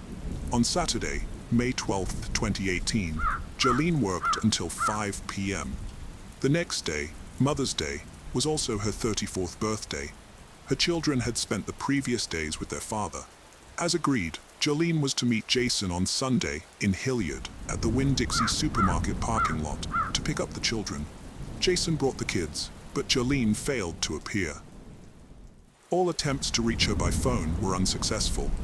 Her mother, Ann Johnson, who wanted to wish Jolene a happy birthday, couldn't contact her either, as all calls went straight to voicemail. After trying to reach Jolene to no avail, Jason contacted Ann to inquire about the children. Upon learning that Jolene hadn't picked up the kids, Ann grew concerned, as this behavior was unusual for her daughter. When Ann couldn't get in touch with Jolene on Monday, May 14th, she filed a missing person report with the police. The authorities promptly launched an investigation, releasing a poster with Jolene's photo and issuing an all-points bulletin for her 2006 Ford Expedition. Ann Johnson made a public plea for help in finding her daughter, urging anyone with information to come forward. Jolene's disappearance was devastating for Ann, and she begged anyone with knowledge to report it. On the same day, police and volunteers searched the forest near Jolene's home, but their efforts were unsuccessful. The salon where Jolene worked was closed on Sunday and Monday. The police discovered that Jolene was last seen on Saturday, May 12th, when she left work. According to the salon's owner, Jolene and Jennifer, another hairdresser, were scheduled to work together that day. In a phone call, Jennifer told her boss that she and Jolene closed the salon at 5 p.m. and each drove away in their own cars. The police determined that Jolene last used her phone to make an outgoing call while still at work on May 12th. Nassau County Sheriff Bill Leeper appealed to anyone who was a customer of Tangle's salon or in the area on May 12th to contact the police. Jolene's relatives and friends didn't think she was hiding on her own accord. The owner of the salon, where Jolene had worked for 6 years, shared their skepticism. It was hard for them to believe that she would abandon her children. The police were determined to uncover at least one lead, so they delved into Jolene's personal life. As spouses often become hostile during divorce and child custody disputes, they took a closer look at Jason. Meanwhile, detectives found that just 5 days before Jolene vanished, a neighbor had reported a loud argument to the police. It emerged that Jolene had been fighting with her ex-boyfriend, Jason G., and their children were witnesses to the altercation. He had asked Jolene if he could stay with her for a while, but she refused. Enraged, he began vandalizing everything in sight. The reason for her refusal was that the police were actively searching for Jason due to his parole violations. By the time the police arrived, Jason had managed to flee the scene. After Jolene disappeared, Jason G. became a person of interest in the police investigation. 2 days into the investigation, on May 15, 2018, the police found Jason G. hiding in Jolene's house, where he had been since the day Jolene's neighbor reported a loud quarrel to the police. He was arrested and taken to the police station for questioning. During the conversation, Jason G. claimed he was not involved in Jolene's disappearance. Meanwhile, the police discovered their first crucial lead. They found Jolene Cummings's SUV parked outside a Home Depot hardware store, just a few miles from her workplace. The vehicle was undamaged and showed no signs of a struggle. On May 15th, the police visited the salon where Jolene worked, as it was the first working day after a 2-day break. They arrived at 10 a.m. to speak with Jennifer Seibert, an employee who claimed to be the last person to see Jolene and to have closed the salon with her before the weekend. However, Jennifer failed to show up for work, citing an urgent matter in another city. CCTV footage provided crucial clues about Jolene's disappearance. The footage revealed Jolene's car entering the parking lot of a hardware store, where the police later found it. Notably, Jennifer Seibert had stated that she and Jolene closed the salon at 5 p.m. on May 12th, but the CCTV footage showed Jolene's car arriving at the hardware store at 1:17 a.m. on May 13th, a time gap of 8 hours and 17 minutes. Jennifer visited a gas station across the street from her location. Surveillance footage from the station reveals that she entered the premises, purchased a bottle of water, and requested an employee to call a taxi for her, which later took her to her workplace, a salon. The gas station employee reported to the police that Jennifer appeared agitated and had fresh facial abrasions. As a result, Jennifer Seibert became the primary suspect in the investigation, and the police launched a search for her. Upon verifying the address she provided when applying for her job, the detectives discovered it was fictitious. Jennifer attempted to evade capture, but her efforts were unsuccessful. On May 16th, patrol officers spotted a black Kia Soul belonging to Jennifer parked in a recreation area between two trucks, approximately 50 meters from her salon. Upon approaching the vehicle, the officers found Jennifer asleep inside. They arrested her and initially charged her with stealing Jolene Cummings's car.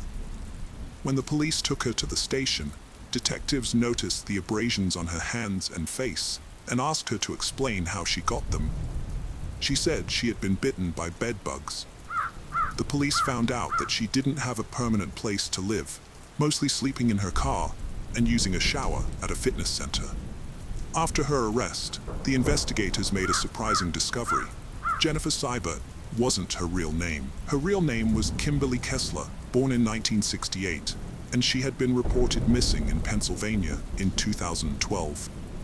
The name Jennifer Marie Seibert belonged to a 13-year-old girl who died in a car accident in Germany in 1987 and was buried in Butler Cemetery, Pennsylvania. During a videotaped interview 48 hours later, Kimberly Kessler, seated on a couch and wearing an orange jumpsuit, calmly revealed her true identity. "When you run my fingerprints, they'll come up as Kimberly Lee Kessler.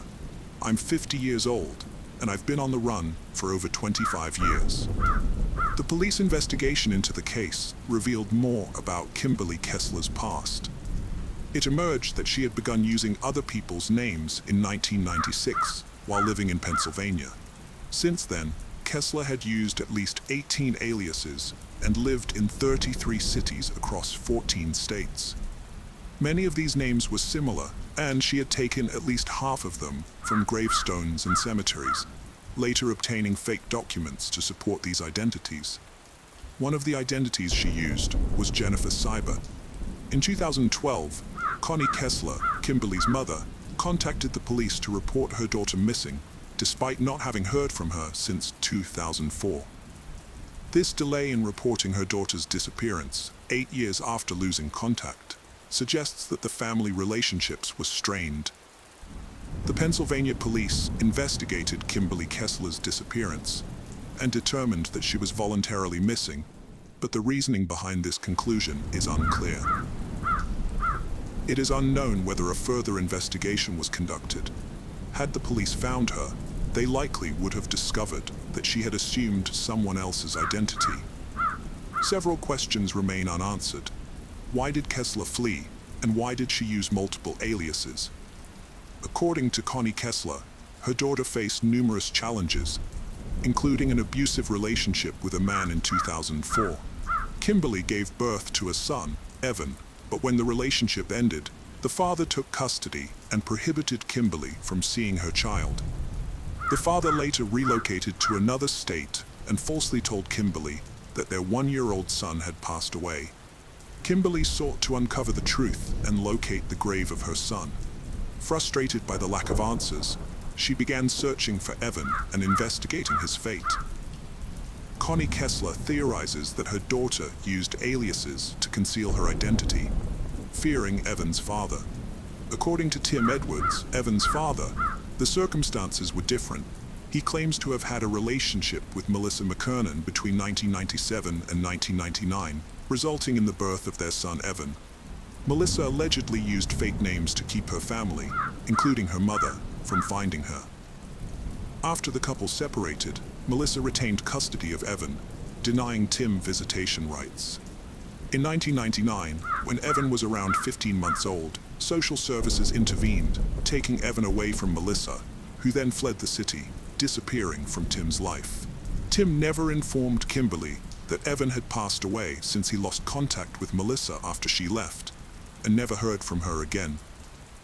Later, when Jolene vanished, Evan was 20 years old and had never seen a picture of his biological mother until FBI agents visited their home in 2018 to gather information about Kimberly Kessler's past. However, there are inconsistencies in these stories. According to Tim Edwards' birth certificate, Evan was born in 1998, but in her interview, Connie Kessler claimed Kimberly gave birth to Evan in 2004. This discrepancy suggests that Connie Kessler was not well informed about her daughter's life, and her statement about Tim hiding Evan from his mother may not be reliable. As a result, Connie's theory that her daughter used the identities of deceased individuals to find her son and avoid detection by his father is questionable.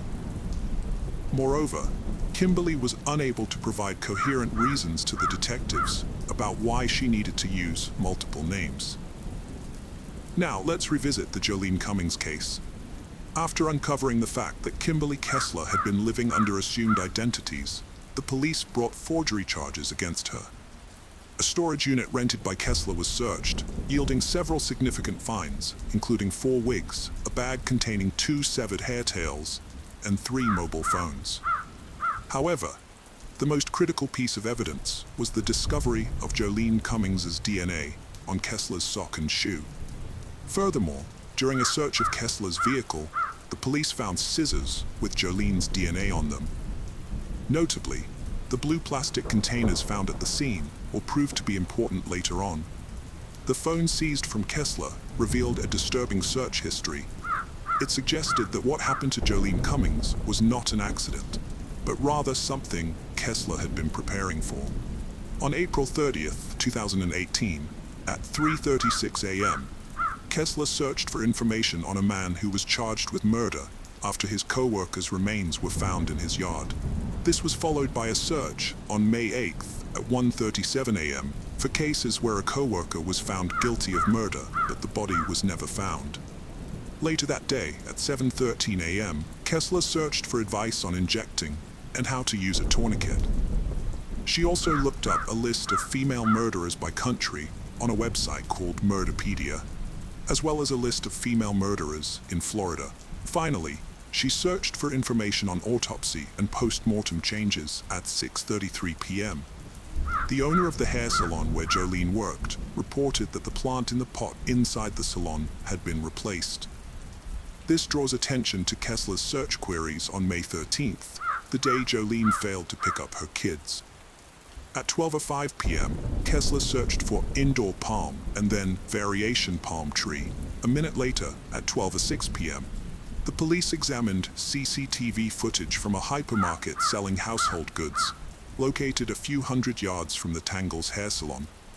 The footage showed Kessler arriving at the hypermarket on May 14th at 2:39 p.m. and leaving the store half an hour later with a plant, which would later end up at the hair salon on May 15th at 6:13 p.m.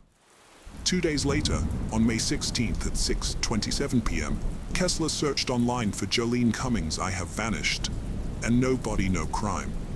Forensic experts used luminol and ultraviolet light to investigate the hair salon, and their findings suggested that a serious crime had taken place there. The entire room glowed under the ultraviolet light, indicating the presence of blood or other bodily fluids. On May 22nd, the sheriff held a press conference, during which he announced, "We have gathered sufficient evidence, although some of it will remain undisclosed for the time being to protect the ongoing investigation. Sadly, our evidence leads us to conclude that Jolene Cummings has likely died." The investigators learned that, about a week before her disappearance, Jolene shared her suspicions with a colleague at the Tangle salon. She thought their new hairdresser, Jennifer, was hiding something and wasn't being genuine. According to some salon clients, the relationship between Jolene and Jennifer was strained. One client even witnessed a heated argument between the two women on May 9th, just 3 days before Jolene vanished. The Tangle hair salon closed its doors on June 5th, 2018. Despite Kessler's attorneys managing to keep some evidence under wraps, the police released information sheds light on what happened to Jolene Cummings. However, A surveillance camera near the back of the building captured footage of the dumpster. Kessler was seen there at least 4 times. The recording shows Kessler doing something near the dumpster. Later, at 8:08 a.m., she returns to dispose of a white garbage bag. Based on how she lifts the bag, it appears to be quite heavy. 14 minutes later, she throws out another white bag. In the 4th recording, taken an hour before midnight, Kessler is seen lifting a waste container to empty its contents, suggesting that it holds something heavy. The Walmart camera footage provides insight into what Kessler threw away. The recording shows her purchasing items at the self-checkout, including garbage bags, cleaning agents, latex gloves, and notably, an electric knife. This discovery significantly impacted the police's subsequent actions. In July 2018, investigators discovered that a local waste management company had been dumping trash in a Georgia landfill. A team of nearly 200 people combed through the landfill for a week, yielding several crucial leads, although the sheriff refused to disclose them to protect the integrity of the investigation. Near the dumpster, where Kessler had discarded the white garbage bags, police recovered a piece of jewelry, women's shoes, and a blue plastic container. Notably, the container was identical to one found in Kessler's storage unit, and it tested positive for Jolene Cummings' DNA. While Jolene's body remained unfound, the accumulated evidence was sufficient to warrant Kessler's arrest for her murder. On January 17, 2019, Kimberly Kessler made her first court appearance, entering a not guilty plea. However, the trial was delayed for several years due to the judge's concerns about Kessler's mental stability. During this time, Kessler engaged in a hunger strike, which left her weighing under 88 pounds. Her court appearances were often marked by outbursts of anger. Before the 2021 court session, Kessler underwent compulsory treatment, which ultimately deemed her fit to stand trial. On December 9, 2021, the jury delivered a guilty verdict, and on January 27, 2022, Kessler was sentenced to life in prison without parole. The prosecution believes Kessler's motive was to silence Jolene Cummings, who threatened to expose her lies during a press conference. Sheriff Leeper expressed satisfaction with the verdict, stating that Kessler would spend the rest of her life in Florida State Prison. Unfortunately, Jolene Cummings' body was never found. The incredible case of Michelle Whitaker. Michelle Laurel Whitaker was born on August 16, 1969, as the 4th of 5 children to her parents. According to her mom, Laura Andrews, Michelle was extremely close to her entire family. However, this changed when they moved from Illinois to Gastonia, North Carolina, and Michelle's once happy demeanor began to fade. As she entered her teenage years, Michelle and her mom began to clash frequently, primarily due to her mom's strictness. After graduating from high school, Michelle got married, but the union lasted less than a year. Her inexperience and youth made it difficult for her to handle the problems her partner created. The abusive treatment by her husband marked the beginning of a prolonged and distressing period in Michelle's life. Those close to her believe this tumultuous period led to her later struggles. At the time, she struggled to cope and made poor choices as a result. After her divorce, Michelle's family moved to Spartanburg, South Carolina. By the time she was 30, Michelle was struggling with alcohol addiction and had already had 3 failed marriages. She was working part-time as a waitress and was barely getting by. One evening in 1999, Michelle met a man named David after her shift ended, and he offered to give her a ride home. Michelle accepted, but soon regretted her decision. Instead of taking her home, David took her to a secluded area where he assaulted her and forced her into intimate contact. He was arrested a year later, pleaded guilty to assault and battery, and received an 8-year prison sentence. Just before she disappeared, Michelle was arrested for driving under the influence of alcohol. Michelle's parents decided it was time to take drastic measures. They contacted the police and asked them to hold Michelle in custody until a spot in a rehabilitation center became available. Although it was a difficult decision, Her parents felt it was the only way to help Michelle in her situation. However, Michelle became extremely upset by this, and from that point on, her relationship with her mother significantly deteriorated. Unfortunately, Michelle was mistakenly released from jail without receiving the court-ordered treatment for her substance and alcohol abuse.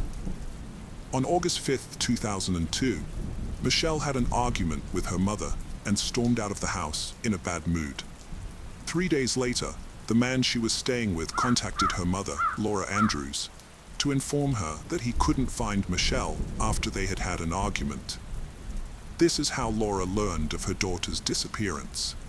Laura immediately sought help from a friend who worked at the local police station. But the police, familiar with Michelle's lifestyle, advised her to wait a little longer, assuring her that Michelle would likely show up on her own. However, 2 weeks passed and Michelle failed to return home. On August 21, 2002, Laura filed an official missing persons report, and local law enforcement began investigating Michelle Whitaker's disappearance. During their investigation, they discovered the last place Michelle was spotted, a truck stop. This information came from a local resident named Doug, who had met Michelle by chance on the street the day before she disappeared. Doug recounted that he had stopped his motorcycle outside a bar where Michelle was sitting and struck up a conversation with her. Michelle told him that she had had a fight with her boyfriend and he had thrown her out of the house. Later that evening, they visited 2 bars together, playing a few games of billiards at one of them. They then took a ride on Doug's motorcycle until dawn, after which they went to his house. Thus, it was revealed that Michelle Whitaker had spent her last evening visiting local bars, and Doug was the last person to have seen her alive. This made Doug the prime suspect in Michelle's disappearance. According to his testimony, Michelle had planned to go to Myrtle Beach, South Carolina, a resort city on the Atlantic coast, where she hoped to earn good money working in local bars and restaurants. Doug claimed that he dropped Michelle off at a truck stop, but only after giving her some clothes, including a t-shirt and shorts, and some money to buy coffee and newspapers. He said he wished her good luck before leaving. To verify Doug's story, the police gave him a lie detector test, which he passed. They also tested the man Michelle had been staying with before she vanished, but found no evidence to suggest he was involved in her disappearance. The police began to consider the possibility that Michelle had actually gone to Myrtle Beach, which is approximately 250 miles from Spartanburg.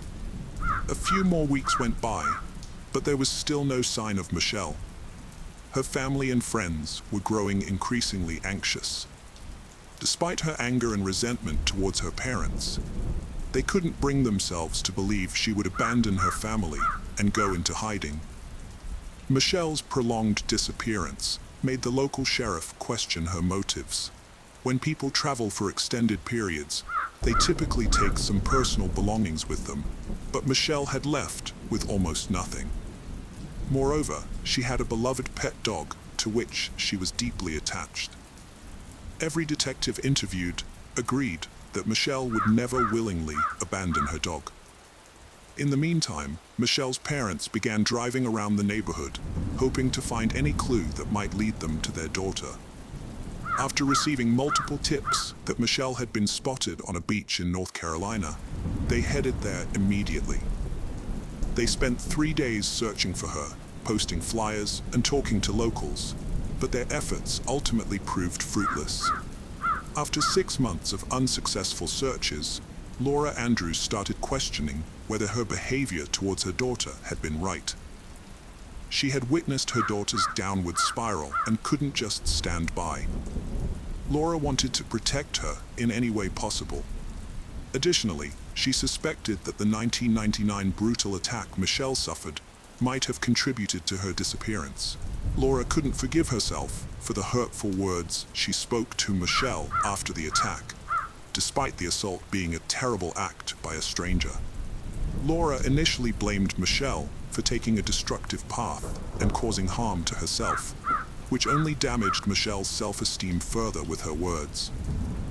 From the sheriff's office, it was assumed Michelle had motives to escape due to her reputation. Detectives thought she'd eventually be arrested, but a year passed with no results. The police were alarmed that Michelle left no digital traces, which wasn't a good sign. Both police and family wondered if Michelle was a crime victim, possibly falling prey to a truck driver, but this theory remained unsubstantiated. 2 more years passed with no leads. On the 3rd anniversary of Michelle's disappearance, after police and Laura Andrews visited the truck stop where Michelle was last seen, local TV stations revisited the story. Just days after Michelle's story aired on TV news, the Spartanburg County Sheriff's Office received a strange letter. The anonymous letter, handwritten on a small sheet of paper, claimed to reveal the location of Michelle Whitaker's body. A crude, homemade map accompanied the letter, pinpointing the exact spot. Despite its amateurish appearance, the letter was well written and proper, lending it an air of credibility. The sheriff, accompanied by search dogs, embarked on a search of a rural area 25 miles from where Michelle was last seen. This development came 3 years after her disappearance, and her family was torn between despair and hope. Some had reluctantly accepted that Michelle might be dead, while others clung to the possibility that she was alive and safe. The search dogs were unable to detect any scent, and the operation was eventually called off. Although relieved that no body was found, the investigators remained perplexed by the letter. A handwriting analysis and DNA evidence from the envelope suggested that the author was a woman, but her identity remained unknown. In 2006, Michelle's parents relocated to Rock Hill, South Carolina, which is 65 miles from Spartanburg. A year later, on the 5th anniversary of Michelle's disappearance, the whole family gathered at the church. Michelle's mother, Laura Andrews, did not want to treat the gathering as a memorial service because Michelle's body had not been found, and there was still a faint hope that she might be alive. Another year passed, and Detective William Gary took over the investigation of Michelle's disappearance. At the time, he was handling a dozen unsolved cases, including Michelle's. Since many years had gone by without any evidence that Michelle was still alive, her case was considered a felony. The lack of evidence led the investigators to believe that something tragic had likely occurred. As the 6th anniversary of Michelle's disappearance approached, on August 4, 2008, Detective Gary received a call from a woman claiming to know Michelle's whereabouts. She said Michelle was living in Oregon. The woman had seen Michelle's file on an episode of Forensic Files and a website created by Laura, which helped her recognize Michelle as a woman who had been living with friends for 6 years, unaware that her family had been searching for her.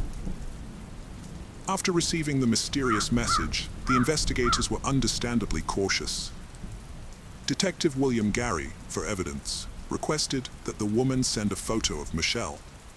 He then showed the picture to Detective Wood, who had previously worked on the case and immediately recognized her. Promptly, an Oregon State police officer was dispatched to the address in question to confirm Michelle's identity. In a remarkable coincidence, on August 5, 2008, exactly 6 years after Michelle's argument with her mother and her departure from home, Detective Laura Andrews received a call informing her that her daughter had been found alive. Laura struggled to process the news, and only after hanging up the phone did a flood of questions arise. Where is she? How is she? And what had she been doing all this time? Although the news was welcome, a family reunion was not possible at this point. The police were bound to respect Michelle's privacy and could not disclose her whereabouts to her parents. It was up to Michelle to initiate contact with her family. The detectives tried to persuade Michelle to talk to her relatives, if only to alleviate their concerns. The next evening, Michelle phoned her mother. 2 weeks later, at Atlanta Airport, Michelle and her family had a long overdue reunion. She confessed that she was exhausted from her former way of life.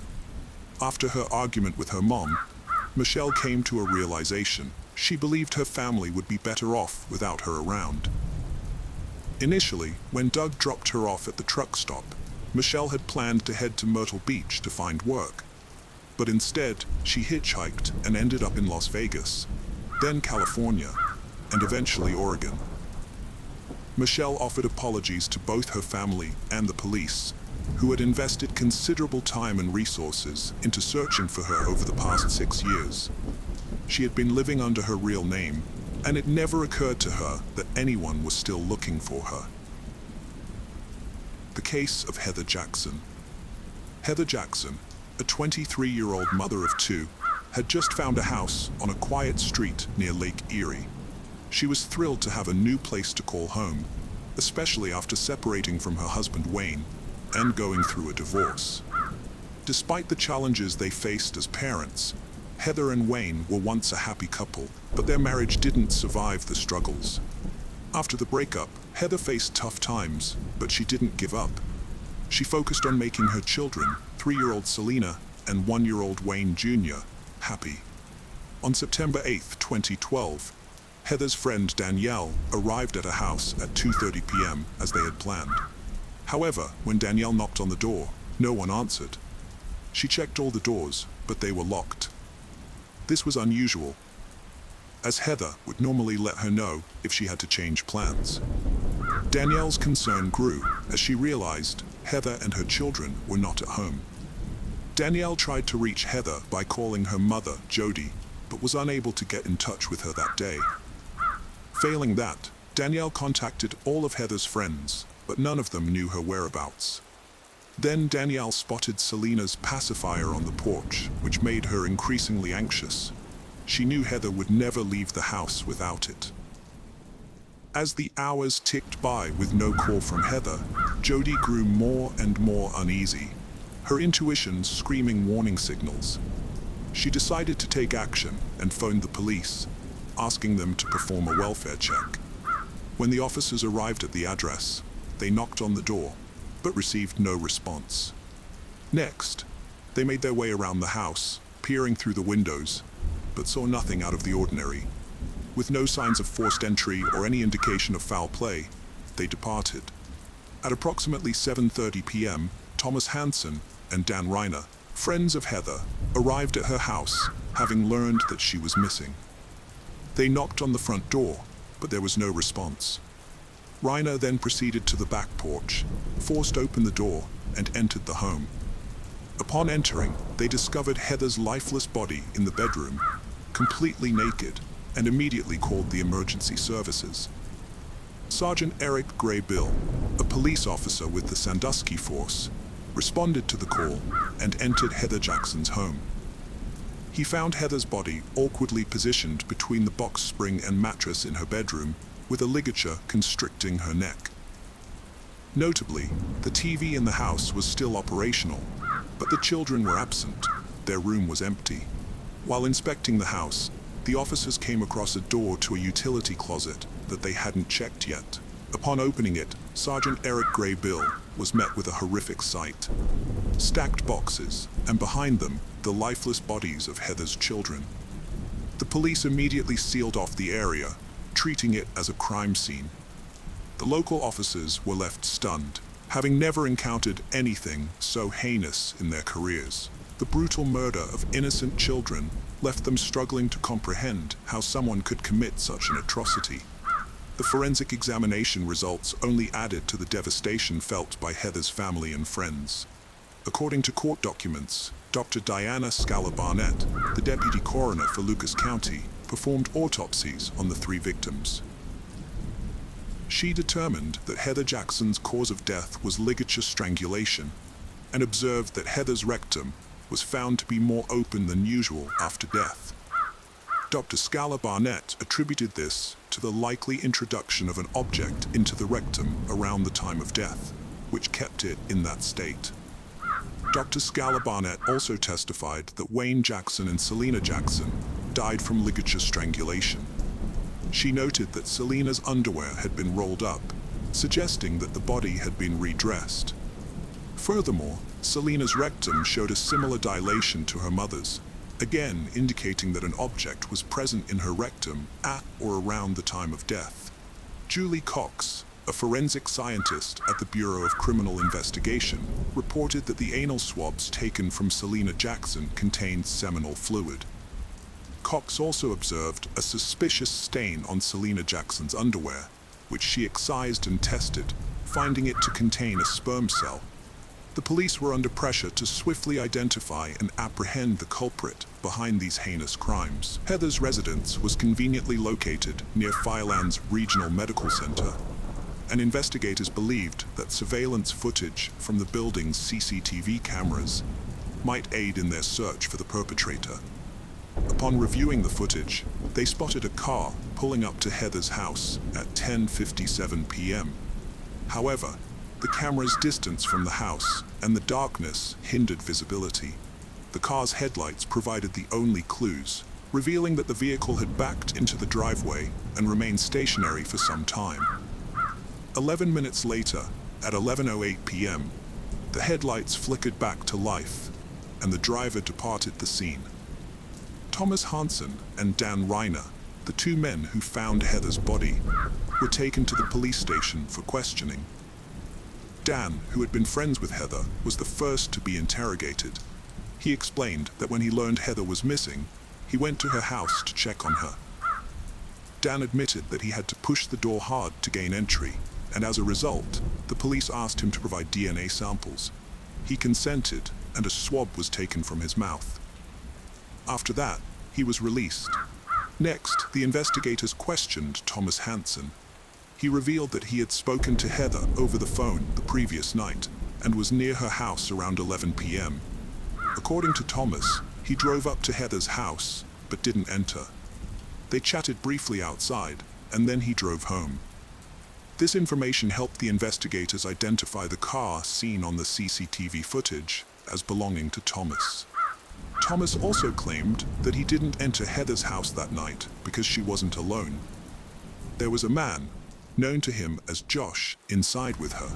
Hansen's statement echoed Reiner's. He claimed that upon learning of Heather's disappearance, he rushed to her house to investigate. After providing a DNA sample, he was released by the police. The police shifted their focus to Josh, who was at Heather's house shortly before her death. They quickly determined his whereabouts and brought him in for questioning. Josh acknowledged having known Heather for several years. He confessed to being at her house that night, stating that they watched TV while the kids slept in their room. He also mentioned visiting the store to buy breakfast for the children, returning to the house and staying for a while before a friend picked him up around 1 a.m.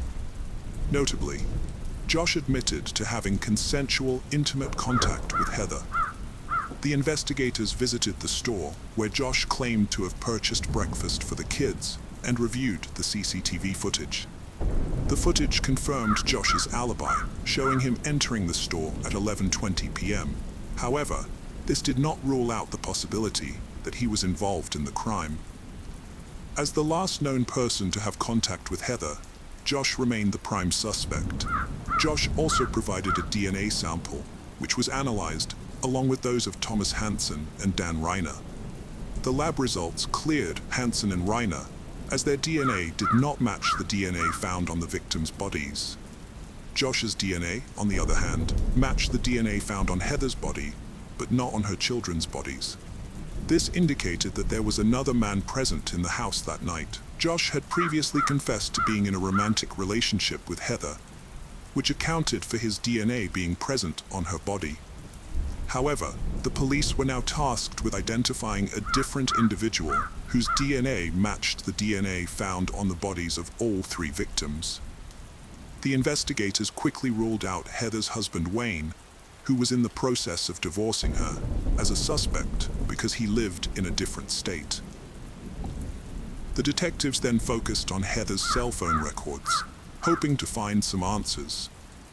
Upon receiving the report, they discovered that Heather had been very active on her phone, right up until the night of her death. Her last phone conversation took place at 3:12 a.m. and lasted 30 seconds. The police now needed to identify the owner of the phone number she had called. 36 hours after Heather's death, the police obtained additional CCTV footage. While analyzing it, the investigators noticed a white car pulling up to her house at around 3 a.m. This coincided with the time Heather stopped using her phone, which might not have been a coincidence. The officers also saw that the white car drove away about an hour later, around the time when Heather, Selena, and Wayne were likely already dead. Although the footage quality was poor and didn't allow the police to see the license plates, they were able to determine that the car was a Cadillac. Once the investigators received information from the phone company about the owner of the phone number Heather had called, they had a lead. The number belonged to 41-year-old Curtis Clinton. It was with him that Heather had her 30-second phone conversation at 3:12 a.m. Curtis Clinton's background check revealed alarming details. Police records showed that Clinton was released from prison in February after serving a 13-year sentence for 2 counts of felonious assault and involuntary manslaughter.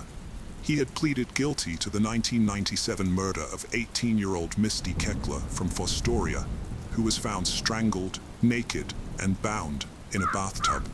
The similarity to Heather's case, combined with the fact that Clinton was released from prison just 6 months prior to Heather and her children's death, raised concerns among investigators.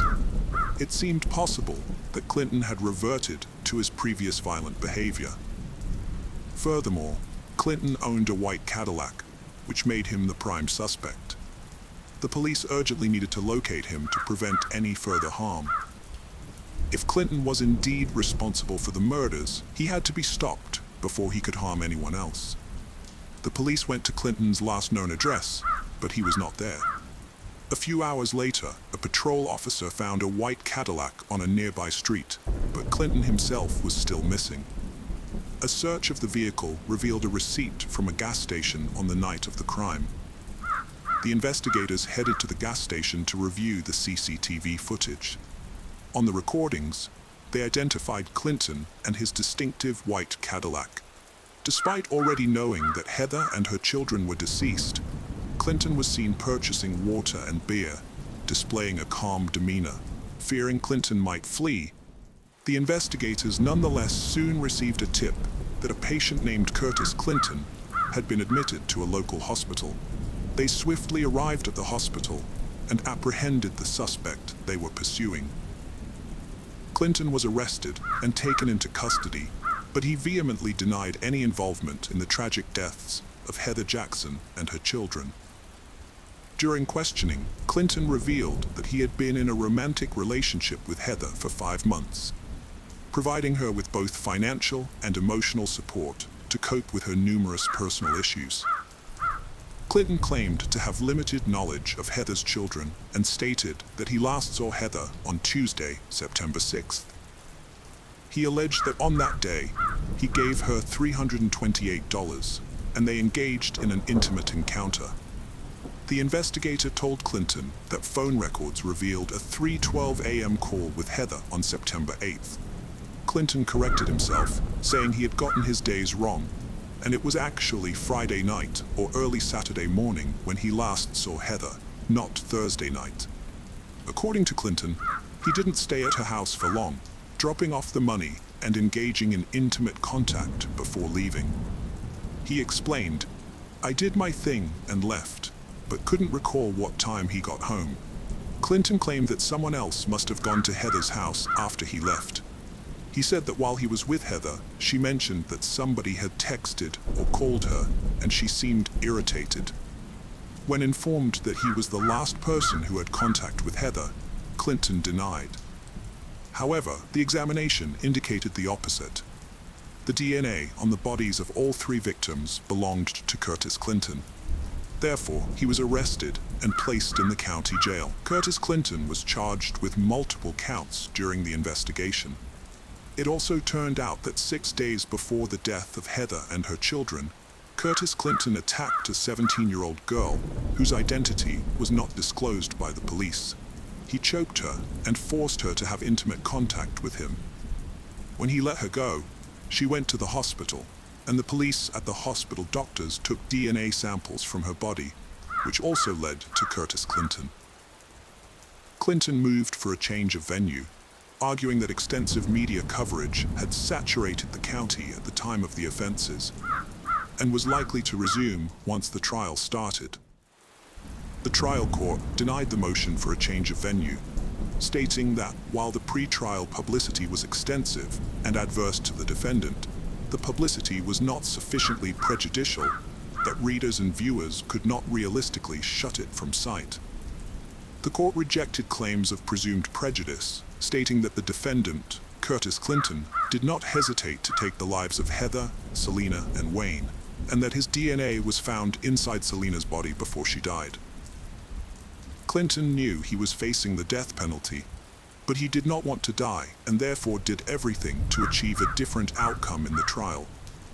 He even remembered what justice was when allowed to speak before being sentenced for the capital crimes. Clinton neither begged for his life nor apologized to the victim's family. Instead, he lashed out at the prosecutor, Kevin Baxter, and vowed he would win on appeal and have his case retried.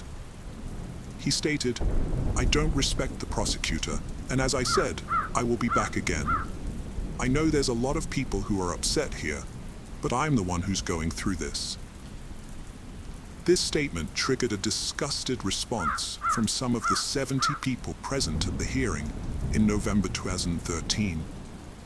Curtis Clinton was given the death penalty for the murders of Heather Jackson and her 2 young children. When he learned he would be executed by lethal injection, Clinton became violent towards Heather's brother, who expressed a preference for Clinton to die in prison at the hands of other inmates. Deputies and court staff restrained Clinton, who was handcuffed, and pushed him into a chair, while other officers restrained Heather's brother as they exchanged profanities in a packed Erie County courtroom. Heather's brother was angry, stating that the only thing Clinton should be grateful for is that his life was spared by being placed on death row, and that he wished Clinton had been given a life sentence in prison, allowing his friends to harm him. The judge also sentenced Clinton to life in prison without parole for the murder of 3-year-old Selena, and an additional 10 years in prison for assaulting a 17-year-old girl 6 days before the murder of Heather and her children. In 2018, the Ohio Supreme Court postponed Curtis Clinton's execution, which was scheduled for September 15, 2021, pending the exhaustion of all state post-conviction proceedings, including any appeals. As of now, Curtis Clinton remains on death row, and his sentence has been upheld, but his execution will not take place in the near future. Ohio is currently holding over 100 inmates on death row, but Governor Mike DeWine is doubtful that any of them will be executed in the remaining 3 years of his term. The last execution in the state took place on July 18, 2018, and since then, Ohio has had an effective halt on capital punishment. According to Governor DeWine, the reason for this is that lethal injection is the only approved method of execution in Ohio. But pharmaceutical companies have threatened to retaliate if the state uses their products for this purpose. This would have a significant impact on the state's health department and other agencies. The governor has told the state legislature that the only way to resume executions is to change the law to permit alternative methods of execution. But so far, the legislature has not taken any action, and DeWine does not expect them to do so. The case of Maria Ladenburger. Maria Ladenburger, a 19-year-old from Freiburg, sparked widespread outrage in German society and raised serious concerns about the local police and the German government as a whole. Born on December 6, 1996, to Clemens and Frederica Ladenburger, Maria's parents were both lawyers, with her father holding a high-ranking position in the European Union. At the time of her death, Maria was a medical student at the University of Freiburg. In addition to her studies, she volunteered part-time at a local center that provided aid to immigrants. On the night of October 15, 2016, Maria attended a party hosted by the medical faculty, where she socialized with friends until around 2:30 a.m. Since she lived on campus, Approximately 3 miles from the university, she decided to ride her bike back to her dorm. Tragically, at 2:37 a.m., Maria was last seen riding her bike towards campus. Several hours later, at 8:20 a.m., a jogger discovered her lifeless body in the river Dreisam, about a mile away from where she was last seen.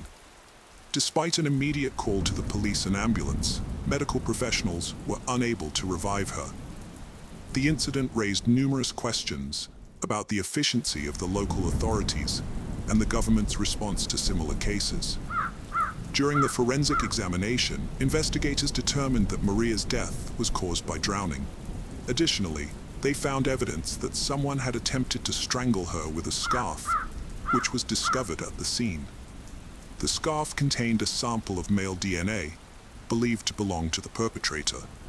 Near the crime scene, police found several black hairs, 7 inches long, with bleached ends in the bushes. The hairs had roots, allowing authorities to obtain another sample of male DNA. This sample matched the one found on the scarf used to strangle Maria. Despite this evidence, the police were unable to identify the owner of the DNA samples, as no matching information existed in their databases. On November 8th, the authorities offered a €6,000 reward for information that could help solve the case. Thanks to several individuals, the reward amount was soon increased to €35,000. The police conducted an extensive investigation into Maria's death, questioning over 1,000 people, including those who attended her last party. Additionally, more than 100 individuals voluntarily submitted DNA samples for comparison. However, none of the DNA samples from party attendees matched the DNA evidence found at the crime scene, leaving the police without a DNA match. The public was shocked and alarmed when the details of Maria's death were published in the press, and as a result, residents of Freiburg rushed to buy pepper sprays, fearing for their safety, since the perpetrator was still at large. There was also an increase in reports of women being harassed in the city, with 2 similar incidents occurring in the same area, one just days before Maria's death and another 2 weeks prior. As a consequence, self-defense classes became extremely popular in Freiburg, with many people enrolling in local sports centers to learn how to protect themselves. Meanwhile, to boost security, 25 extra police officers have been deployed to patrol the city streets. Due to the high crime rate, many people are too intimidated to venture out alone at night. The police pursued all potential clues, but the breakthrough in identifying the perpetrator came from the hair and scarf found at the crime scene. With the description of the sought-after individual being a male with long black hair featuring bleached ends, the authorities began scrutinizing footage from numerous city cameras. Upon reviewing the CCTV recordings from the city tram, they spotted a man with a similar hair color and length. The individual in question sported an undercut hairstyle, characterized by short hair on the sides and back, and longer hair on top. This particular footage was captured on the night of October 16th at 7 a.m., approximately 40 minutes prior to Maria's departure from the party. The suspect boarded a tram near the university and, after a 20-minute ride, disembarked at the final stop, which was less than a mile from the location where a jogger subsequently discovered Maria's body. Notably, the suspect had harassed 2 girls on the tram, though they eventually managed to extricate themselves from his unwanted attention. On December 3rd, 2016, nearly 7 weeks after Maria's death, the police arrested 17-year-old Hussein Kavari as a suspect. Initially, authorities believed him to be an immigrant from Afghanistan. However, during the investigation, it emerged that he was not 17 and not from Afghanistan. Kavari had entered Germany in November 2015 without an ID card, claiming to be from Afghanistan and born in 1999. Kavari said he was 16 when he arrived, but he lacked documents to support or disprove this. Due to his claimed age, Germany granted him asylum as an underage unaccompanied refugee. He was placed with a foster family in a scenic town near the Black Forest, where he attended school, learned German, and received government benefits. It turned out that fabricating his age was a common tactic, which provided advantages not only when applying for asylum, but also in case of committing crimes, as juvenile offenders face less severe punishment. The suspect's age will be revisited later, as it's just one aspect of his troubled biography. After the police arrested Hussein Kavari as the prime suspect in the Maria Ladenburger case, his image was published in the media. Although German media outlets blurred his face, TV channels and newspapers in other European countries did not, publishing unobstructed pictures of him. A Greek lawyer, Maria Eleni Nenkop, recognized Kavari after seeing his photos in the media. She had previously defended him in court in the spring of 2013, when he was charged and found guilty of a life-threatening attack on a young student on the Greek island of Corfu. Kavari claimed his father had died many years ago in Afghanistan, but the police discovered his father was actually alive and living in Iran. The court was able to determine Kavari's age more accurately after the prosecutor contacted his father by phone. According to his father, Kavari was born in Iran on January 29, 1984, which made him 32 years old at the time of Maria's death. As a result, he was tried as an adult. During the trial, Kavari stated that a few hours before the attack, he and his friends had consumed a large amount of alcohol and taken prohibited substances. After partying, he took a tram to the area where he later attacked Maria.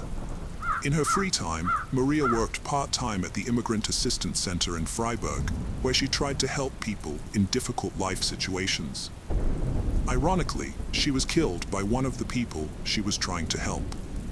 The crime sparked widespread public outrage and disgust, prompting social media users to post sarcastic thank you messages to Chancellor Angela Merkel, criticizing her liberal policy that allowed over 1 million refugees and immigrants into the country. During the trial, prosecutor Ertberer emphasized to the 2 jurors and 3 judges that the focus was on the criminal offender, not Germany's refugee policy. Kavari broke down in court as he read a heartfelt apology to the victim's family. He claimed to be haunted by nightmares of Maria's death every day. "I offer my sincerest apologies to Maria's family," he said. "I wish I could turn back time and undo the harm I've caused. I'm deeply remorseful for my actions, and the guilt is consuming me from the inside out. The agony of what I've done is destroying my life, piece by piece." Hussein Kavari shared his harrowing journey from Iran to Germany, highlighting struggles in Greece and Slovenia. He spoke candidly about scavenging for food, engaging in illegal activities, and living with a foster family in Germany, where he turned to substances and alcohol. Kavari revealed psychological issues, including nightmares and insomnia, stemming from concerns about his homeland. Kavari recalled killing Maria Ladenburger after a night of heavy drinking and drug use. He harassed girls on a tram, then stole a bike but fell off due to intoxication. That's when he saw Maria, pushed her off the bike, and strangled her with a scarf until she lost consciousness. He was attracted to her beauty and took advantage of her state. He carried her into the water, where she drowned. Kavari claimed he was too intoxicated to control his actions, but prosecutors argued his actions were deliberate and premeditated. A psychiatric expert told the court that, in their professional opinion, Kavari's display of remorse was not genuine. They testified that Kavari had consistently shown a strong tendency towards violence and warned that there was a high risk of him committing another offense. The expert also stated that Kavari had a fascination with aggressive sexual practices and held hostile views towards women.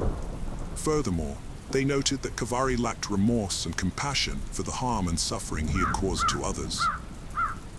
Maria's parents hired a lawyer to represent them at the trial, opting out of attending due to concerns about emotional statements from victims' families influencing the outcome.